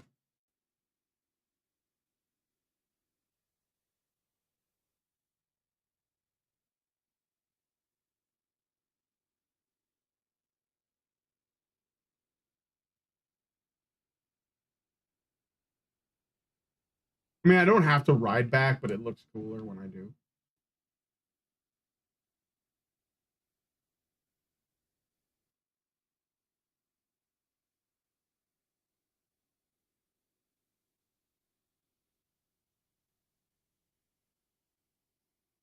You gave them a prostate exam. Yeah, no. No, that's Bloodborne. Bloodborne has lots of that. A magic steed for swooping.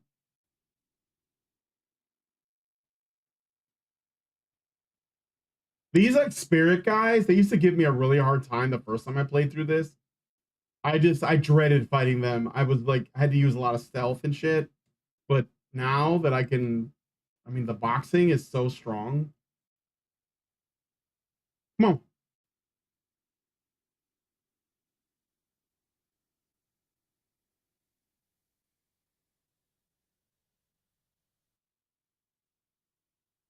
Nope. That guy's got a different weapon, but it doesn't matter. Beat your ass.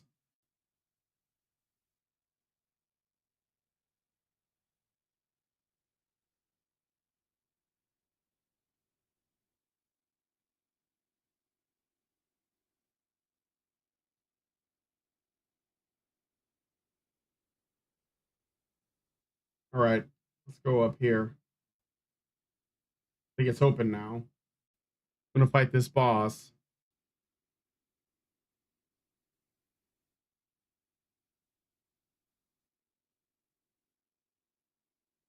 I wanna see if I can box this thing. I haven't played this in a while, but let's see how I do. Aha, boss door right here. Can I use no? All right, we're gonna cast some spells, some buffs. So Order's Blade.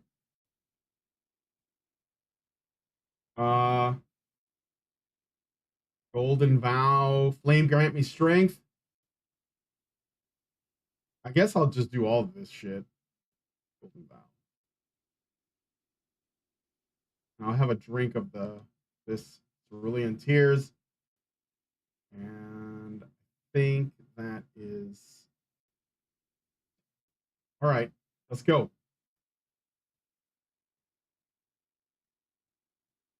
Ancestor spirit.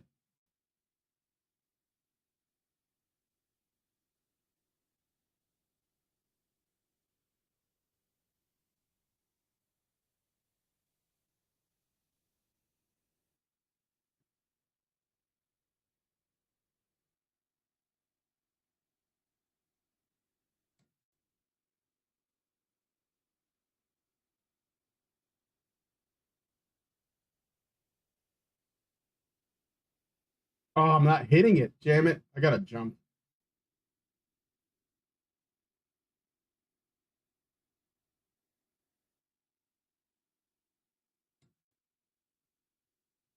That's okay. It's okay. There we go. Oh,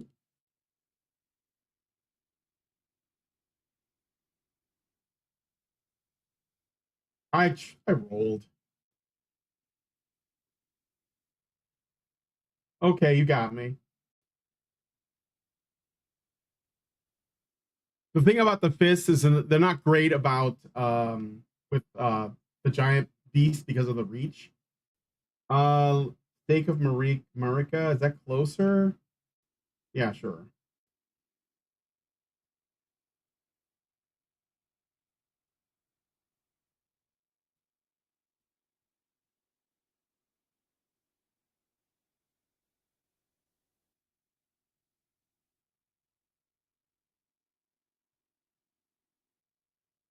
The heal is much faster than in previous games. Yeah, different oh good, I'm right here. Oh yeah, there's this stake of Marika's right here. Isn't it? I can't even see.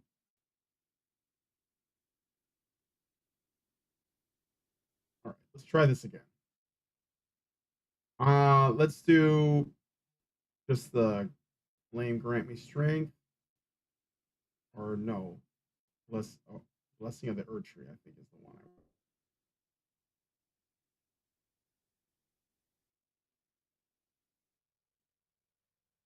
I gotta use the shield too. That's that I wasn't doing that before. So where's my shit? It's over here. I'm gonna go get it.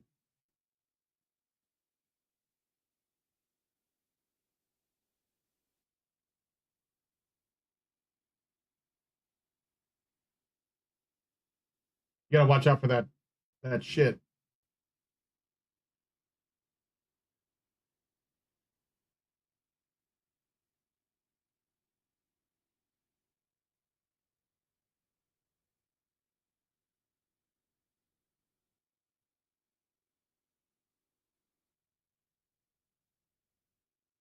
One, two, and drop.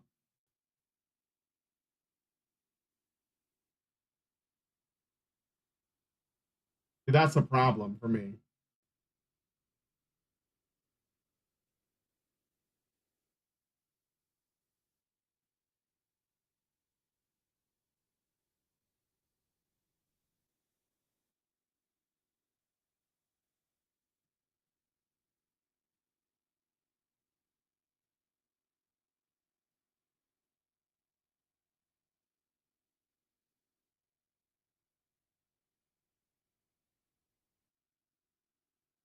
One, two.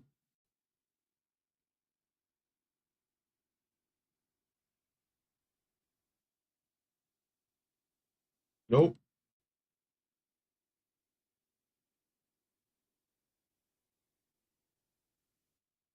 You got me there.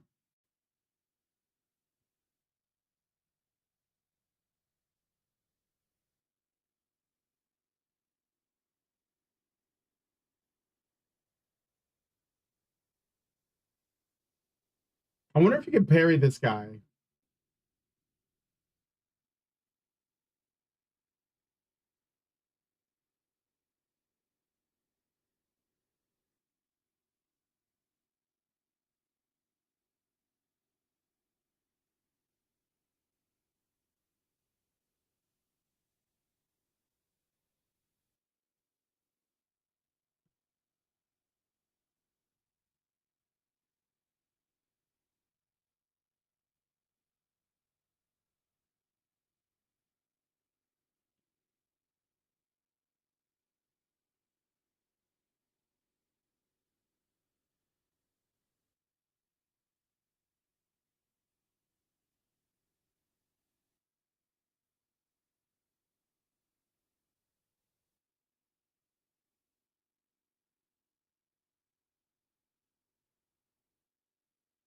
Oh no!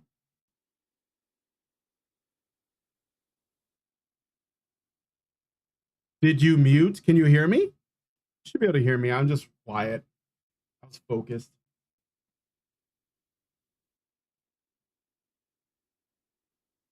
I'm gonna try something different.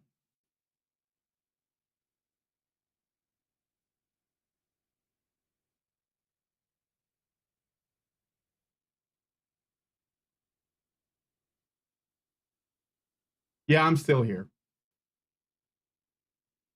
Actually, let me just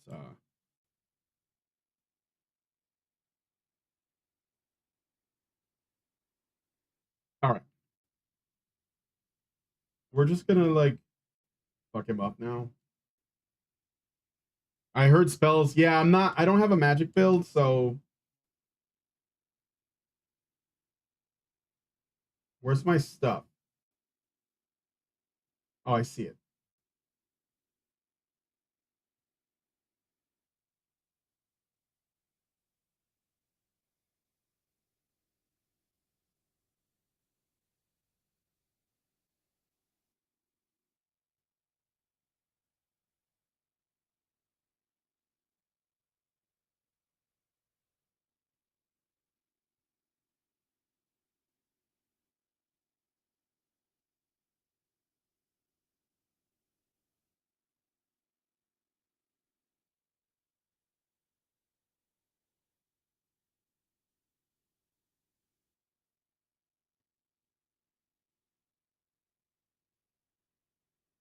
Oh shit.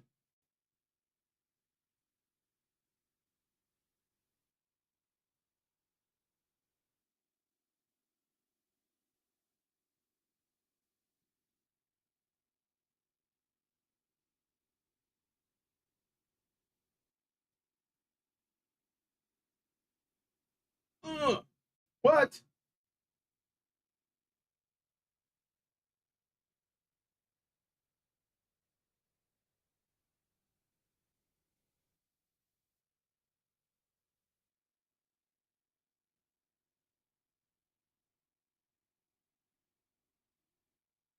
You missed. I knew you were gonna do that.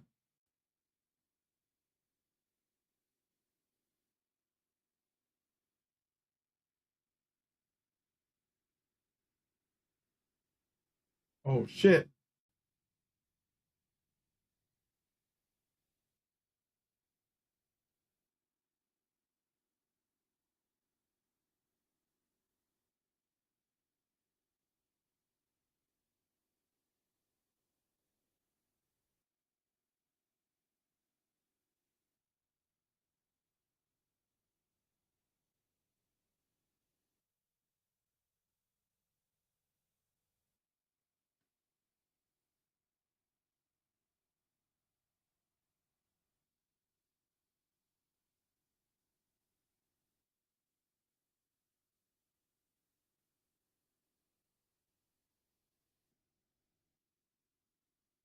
Uppercut.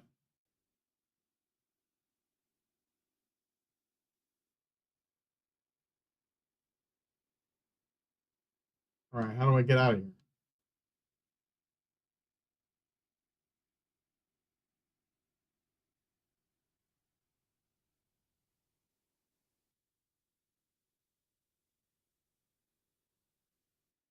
I already forgot. How do I leave?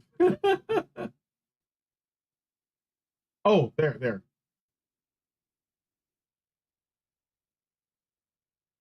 No, it depends on the boss. I think for the beast like bosses, the fists are going to be a challenge because of the reach. That's why I have like in real combat, reach is king. Yeah, and that's another thing too is that like I'm so I haven't done a respec, but I'm debating doing one to either focus on the fists or the twin blade because I never used the twin blade build, or maybe some other speedier build. I haven't decided because I did strength already, but it is like really appealing. So, thing is defeated already. So I think what I'm gonna do is head out.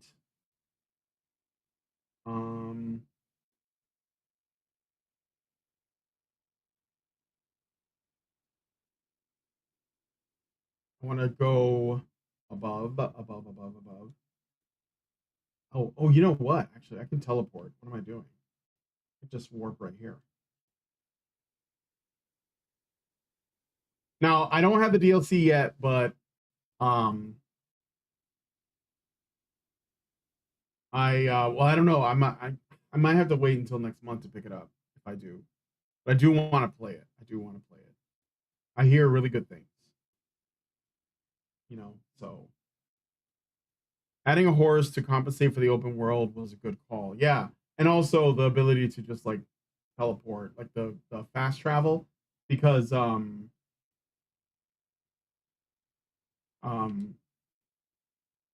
because like in the Souls games, you know, you could teleport to bonfires or lanterns, or shrines, depending on which game you're talking about. But those games weren't necessarily open world. So, all right, we're gonna take this up, I think. Now I haven't I don't know where this is gonna go. That's where Moog is at, right there. That's where the DLC is. I just have to get there, and I don't know what the fastest way is. So I want to box a little bit before I quit for the day.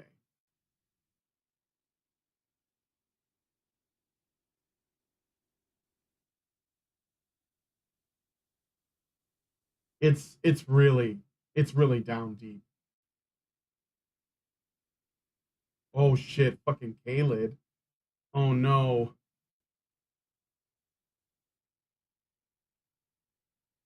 Oh, let's do this. I'm not ready for. I don't know if I'm ready for Kaled yet, but I'm here, and I'm above ground now. So here's the world map. I don't know where the DLC is. Some people said it's like right here, but it might be a separate map altogether. You know. So I was gonna go to the south here, to where's the Height Fortress? Yeah, there it is. It's marked right there, Fort Height. So let's do that. Let's go here, Third Church of Marika, and then I'll ride south to Fort Height and see what happens, what I can get into there, and then quit. See if Allison's messaged me about today. She has.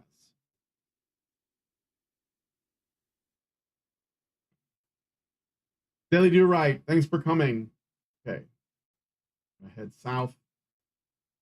Hopefully I don't run into any rune bears.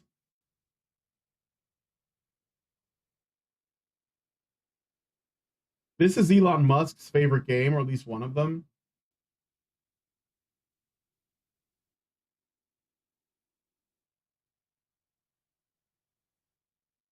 I must say though, like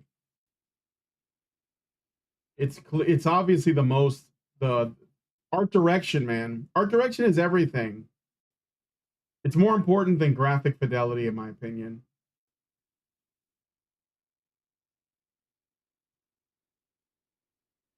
Oh shit, minor Erdtree there. Wait, did I already go here? This is where I went down.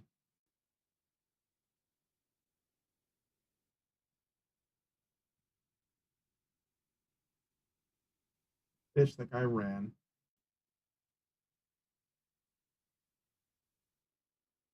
Is this the minor Erdtree? I think it is.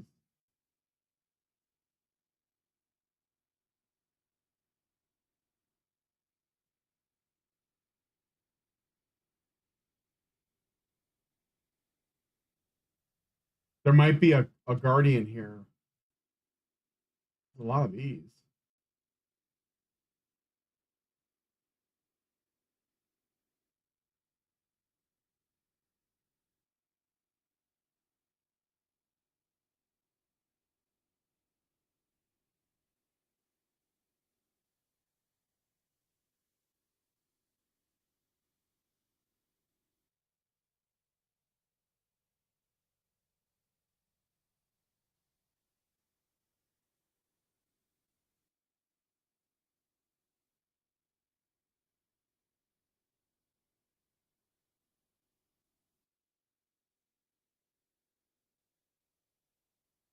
Those things aren't holding anything.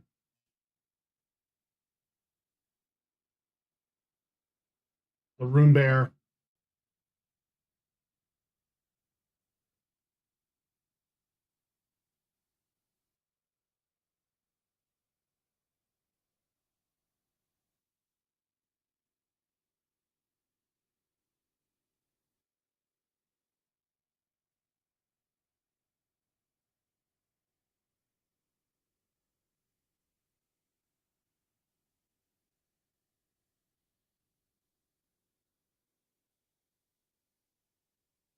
Bitch.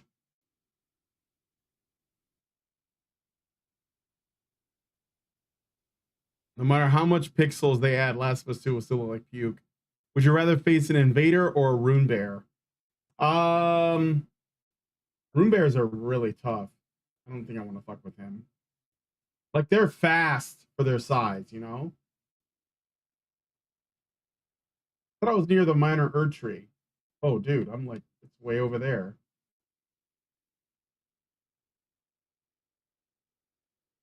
Shouldn't there be like a guardian?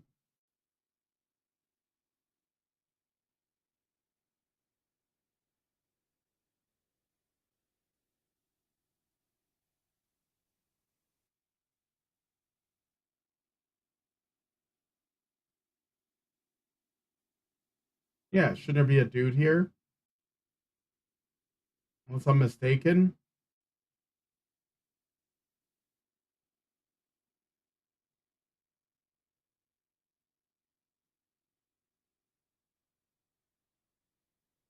That's okay.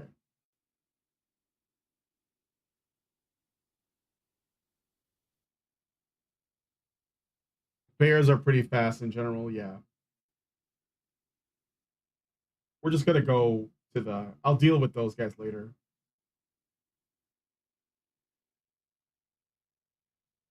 Where's this? Mistwood Ruins, Blade the Half-Wolf. I want to talk to him.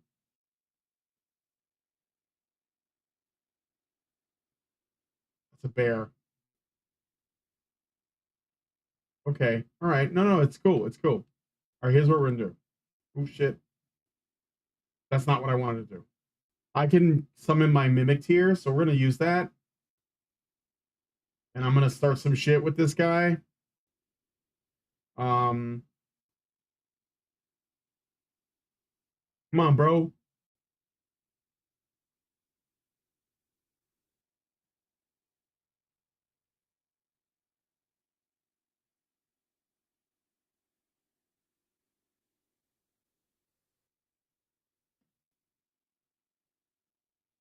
Fucking room bears, man.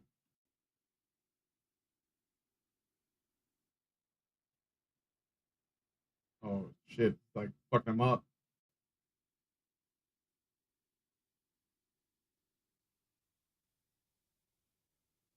Got him. Okay, that wasn't so bad. He was blocking this door. I needed to kill him.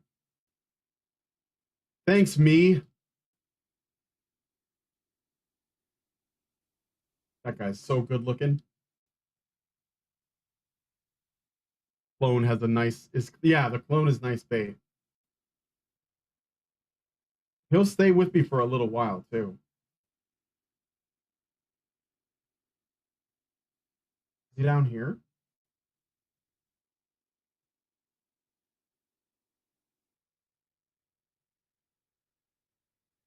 Oh, there's a treasure chest.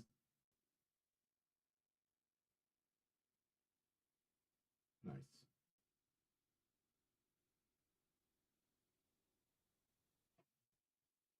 Yeah, they give you a lot of tools. That's why I'm saying that this is probably the easiest Souls like. I hear the wolf, but I'm trying to... Where is he?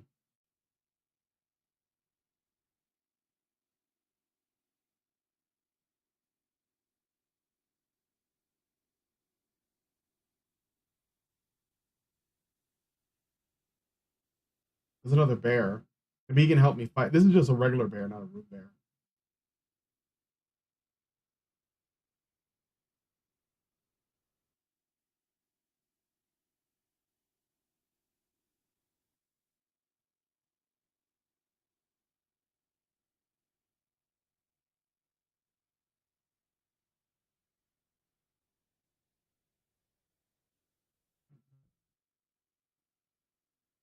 He's over here.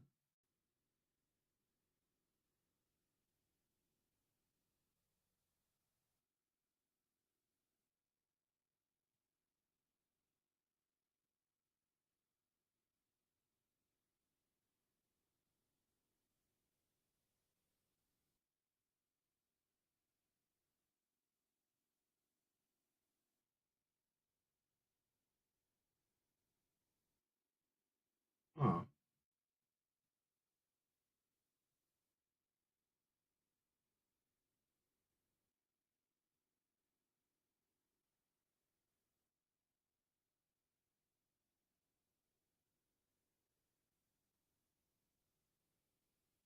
He's got to be here somewhere. Bloodstain.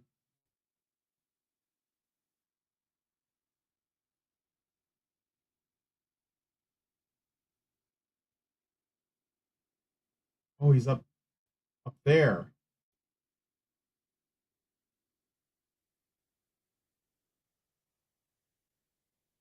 How do I get up there? Ooh, this.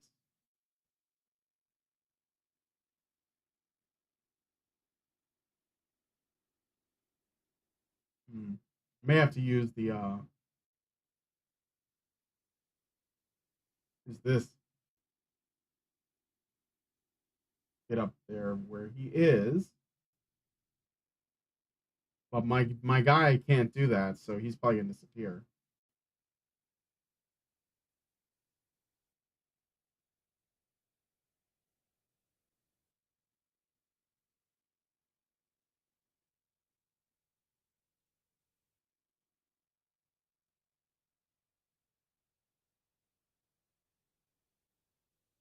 Yeah, he's up there. I don't think I can get up there.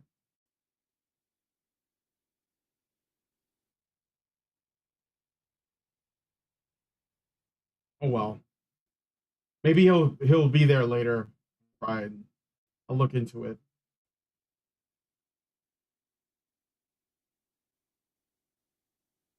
Is that a stake of Marika?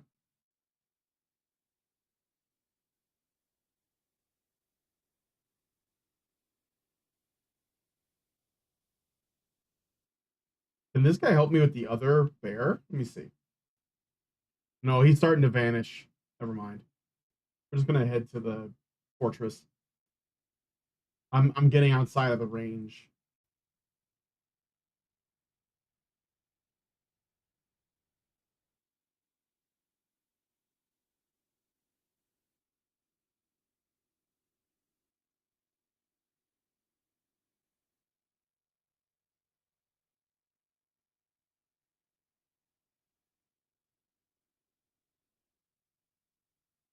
Open for business.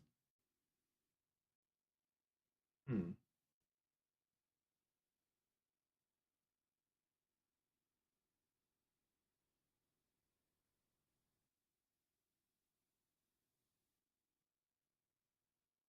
This is like goblin type enemies. They usually come in like big groups though. Oh, the big one. The big one.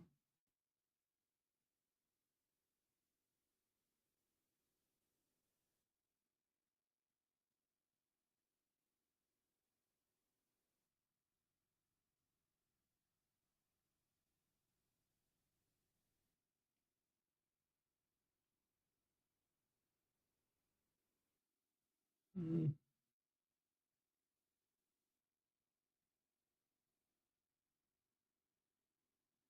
What's up here?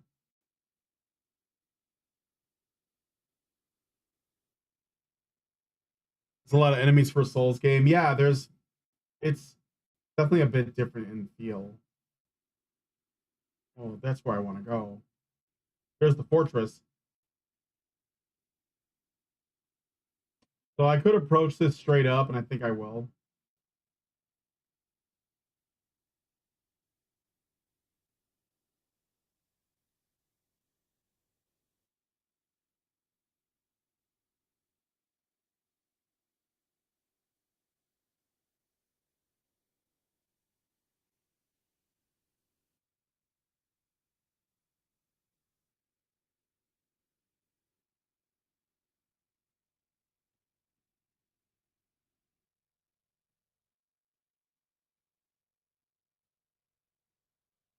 Gotcha.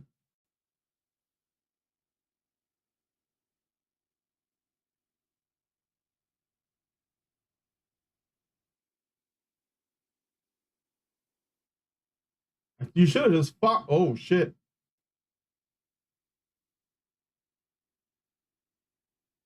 What about these guys?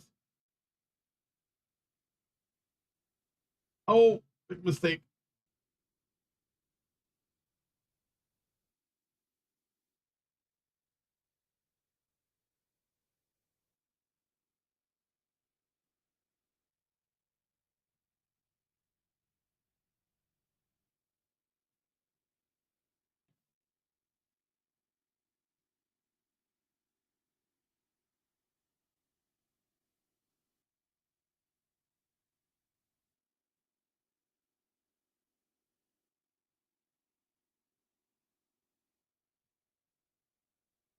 We're good. We good. Let me get this guy's stuff.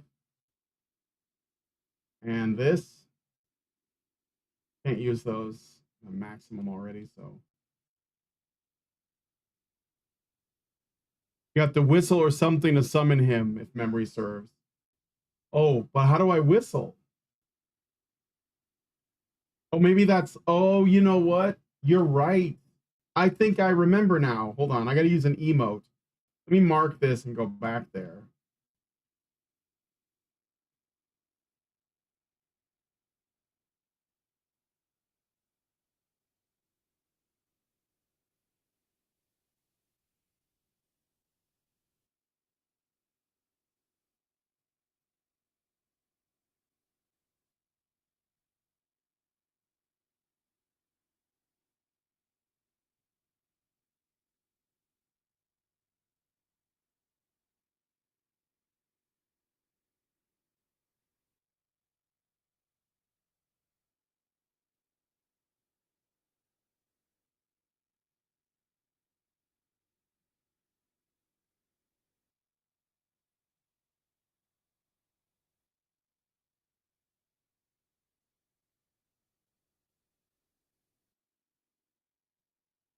Okay, I think it's an emote that I got to use. Let me see. I mean, my guess, point forward, upward, downward, wait, jump, joy, strength, normal.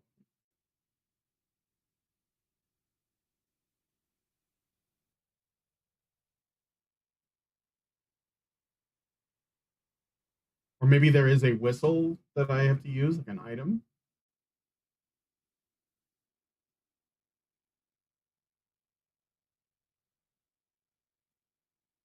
I know sometimes there's like certain items you have to use.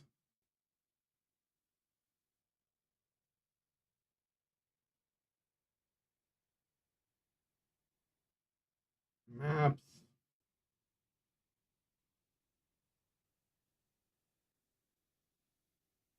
Spirit calling bell.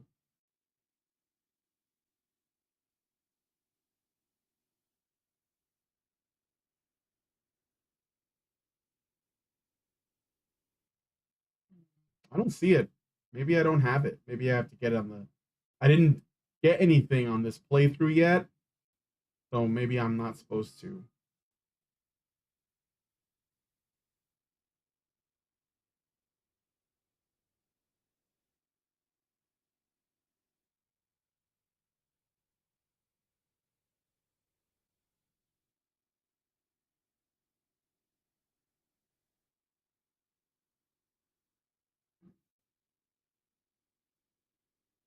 Shoot insults at him. Can't. That's okay. I'm gonna go where I was going for. Probably should have like um probably should have explored in there a little bit more just to make sure I found the grace, because I know there's got to be a point of grace right inside the fort.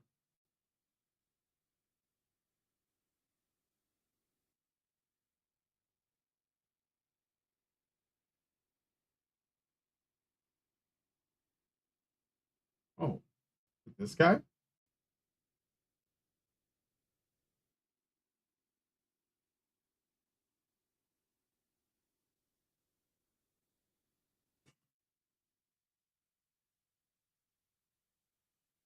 Yeah, but capitalism is bad, so I have to kill this guy.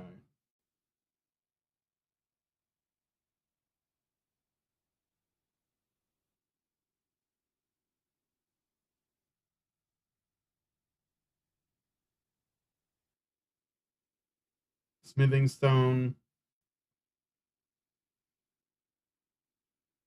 St. Trina's arrow. Puts guys to sleep. That's a good one. I'll buy some of those. I'll buy all your arrows, friend.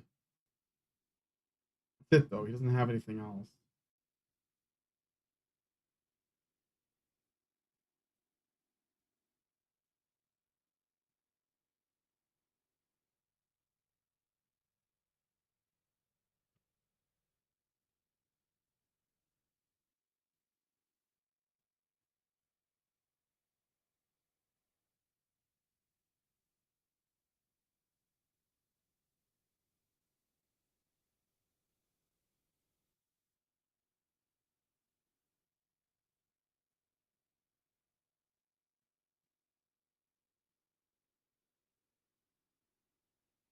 All right, guys. Let's just go in here till we get to Site of Grace. Oh, you son of a bitch.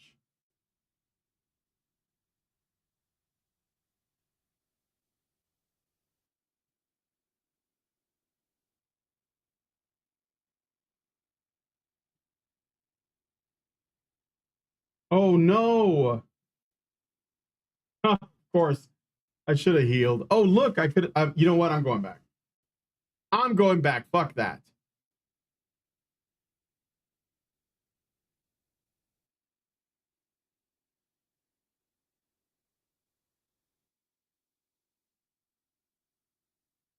As soon as this loads up.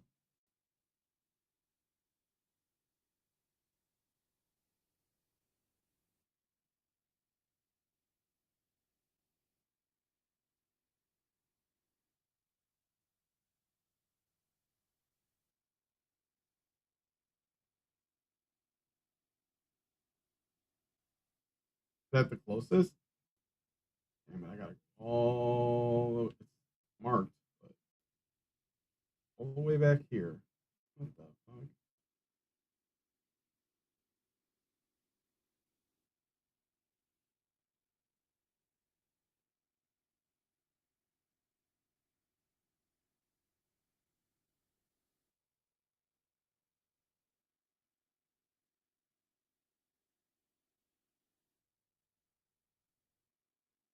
Fucking pig.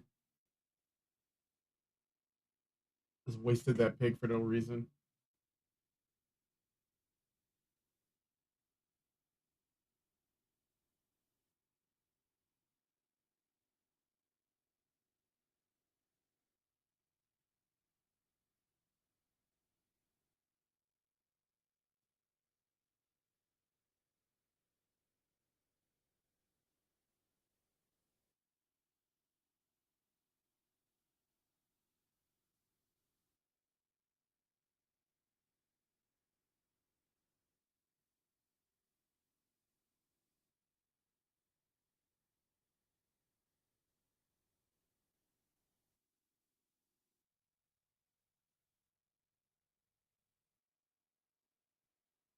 What the fuck? Where am I going?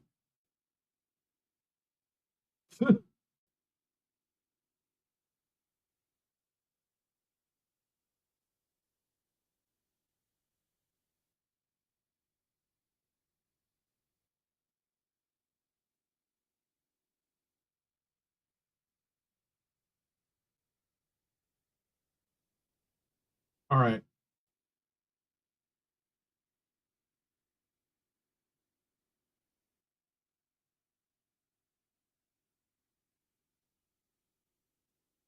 I gotta fight these fucking guys again, too.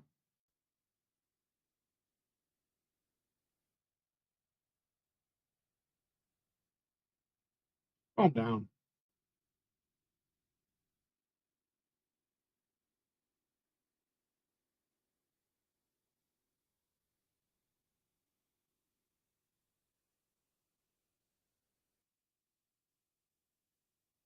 Now, what were you saying, sir?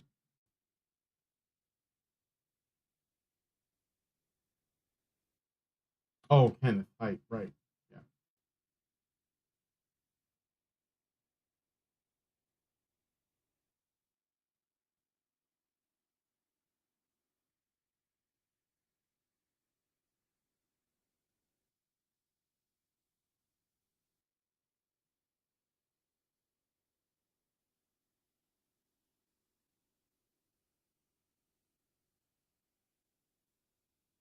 All right, here's what I'm gonna do. I'm gonna call my dude.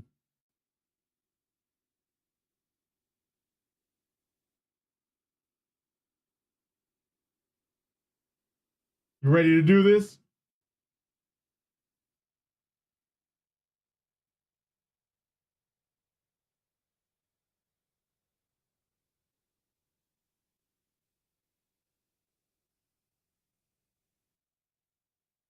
Oh, not bad.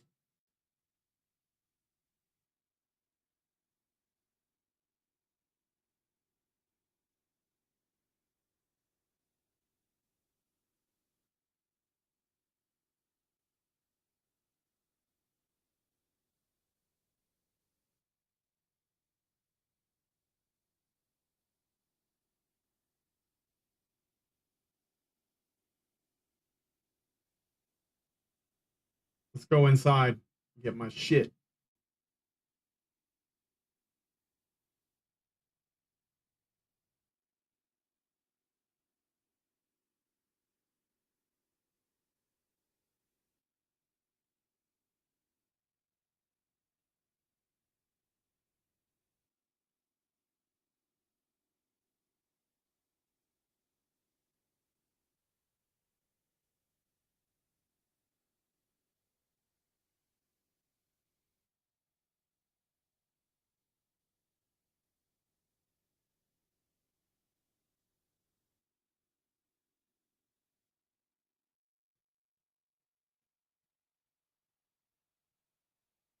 Whoa, buddy.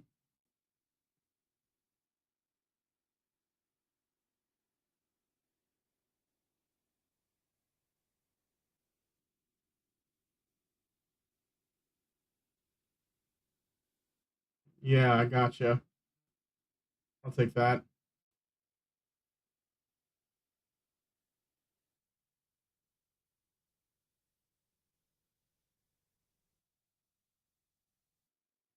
Basically, the Spirit Ashes is like having a co-op partner when there's no co-op partners available, but you can only activate them in certain areas of the map, and you have to like unlock them. But you can bring monsters. Like there's like tons of Spirit Ashes.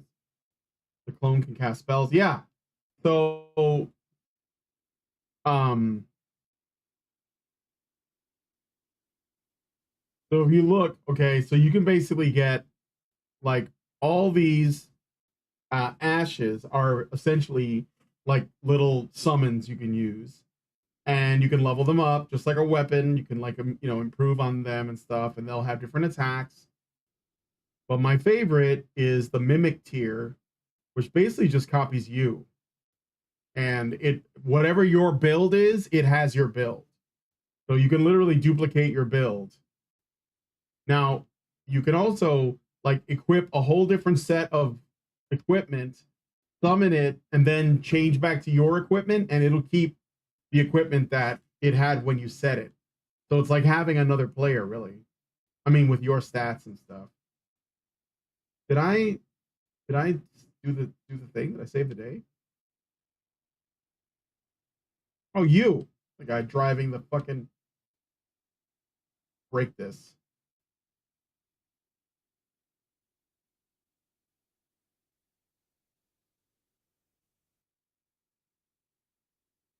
Okay.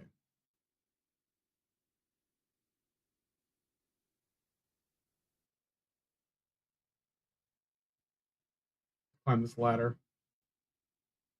My mimic tier guy is gonna disappear soon. But it's super handy to have him around. You've got a friend in me. You got a friend in me. Oh, that's, oh, he teleported up here.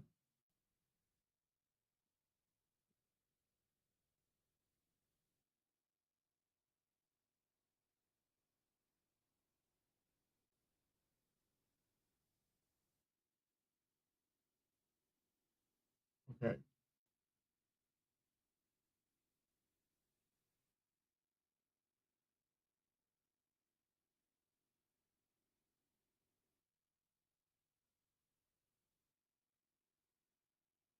Slide down the ladder.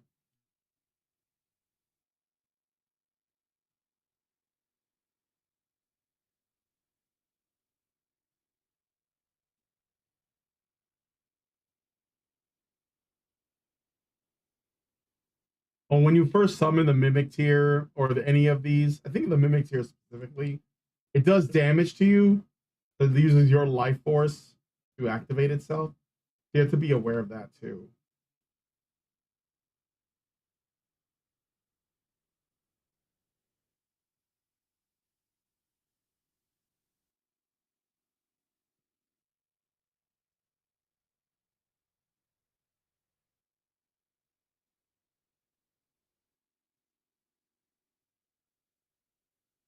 Is it empty in here?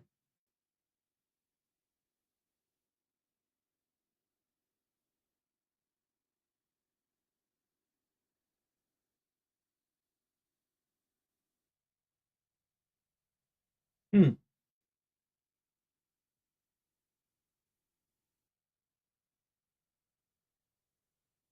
I guess that's it. I feel like there was more to this area, but kind of small.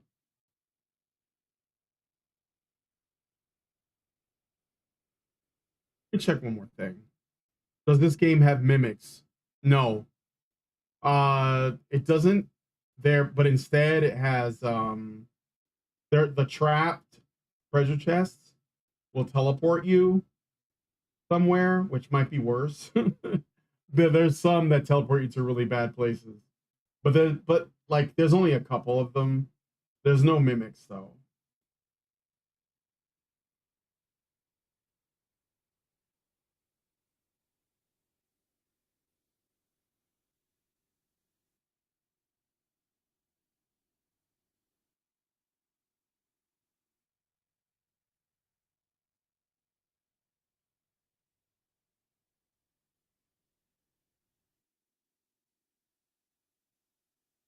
Let's do a heal really quick.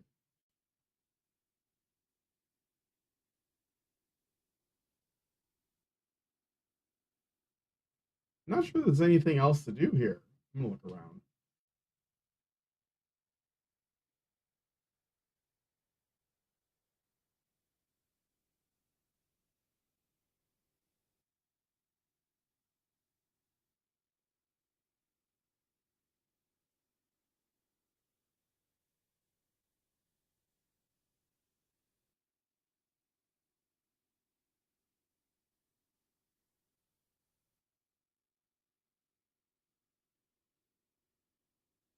Nope.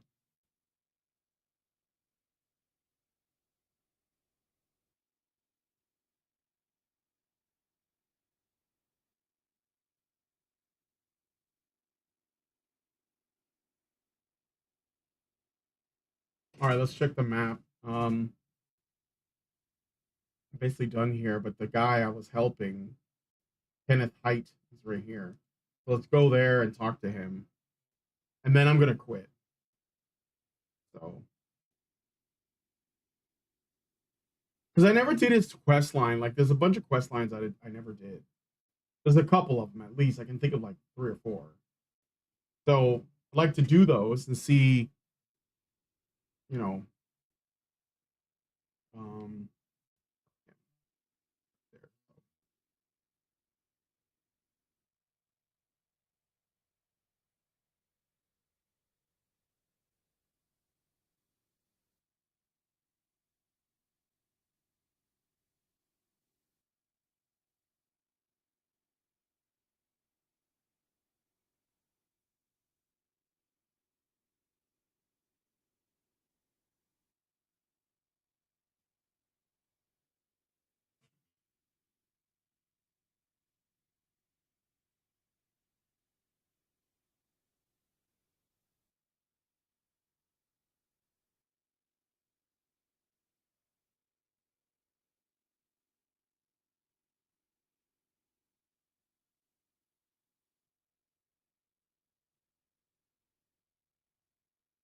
Urge steel dagger.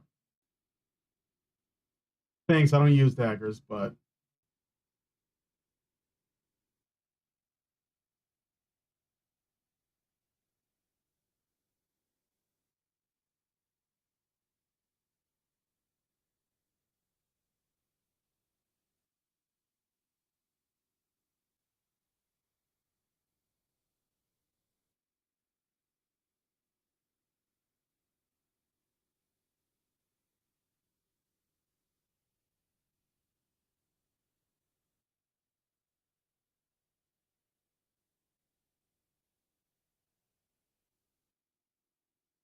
whatever you say, homie.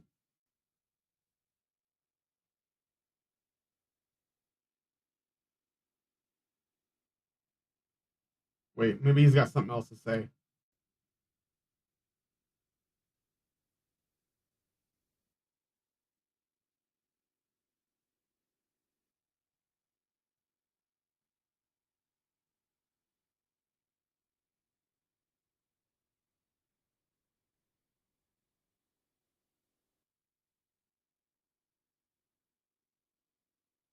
Sure.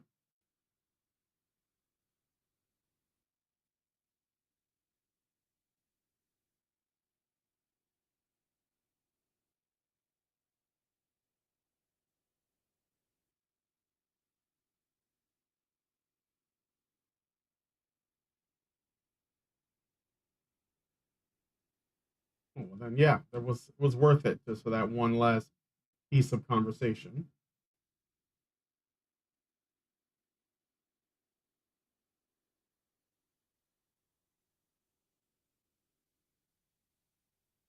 Let's fuck these guys up really quick.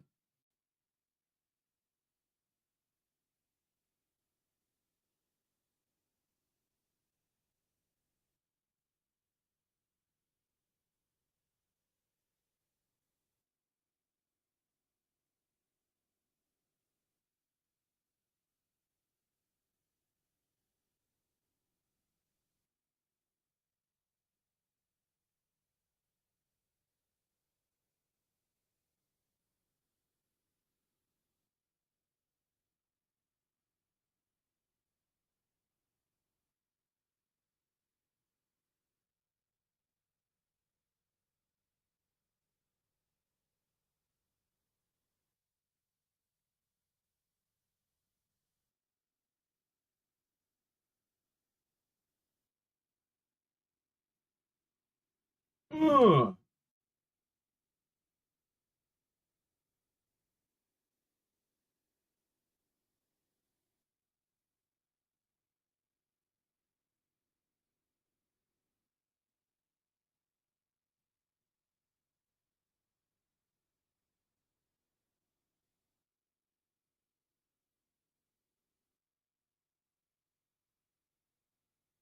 Hmm.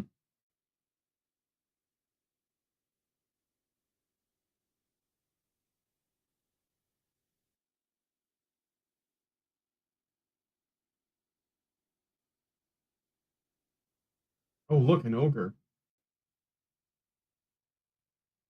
Or troll. The trolls.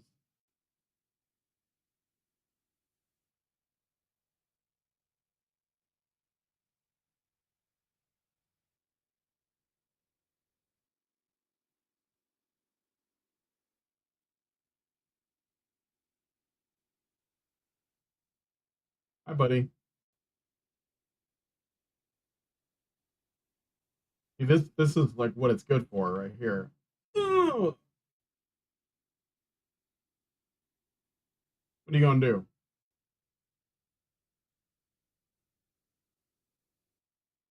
Get him, bro.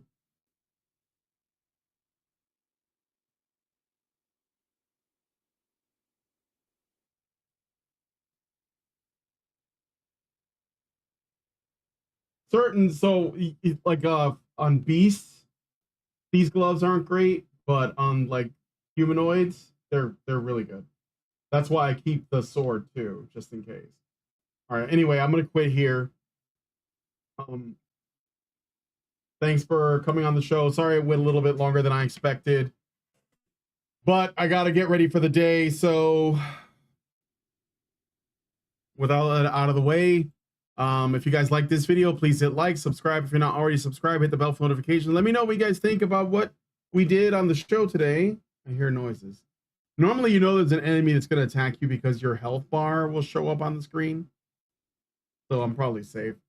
And leave me a comment, and please share this video because sharing is caring. Thank you so much for coming on today's episode of This is the Week in Culture. Long live Vivian. I'll see you guys in the next one. With the glass ceiling broken, all the oppressed groups shall prosper, especially the most oppressed group of all, gamers. I want people in the industry to be a little bit louder about people being mean to other people, and maybe say it's not a good thing. Yeah. Maybe say we don't want you around if you're going to be a cunt. Yeah. And hateful. And that the games industry is diverse naturally. Not because anyone's making them be diverse. Because the world is diverse, you stupid motherfucker. And if you have a problem with that, come fight me. Physically. Bitch. Has anyone taken you up on that yet? No, because they're all pussies. Yep.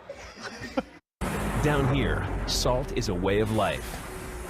Obviously, the environment down here is all salt. The ceiling's salt, the floor is salt, the walls are salt, and to an extent, the air is salt. And you breathe that in, and you can constantly taste the salt.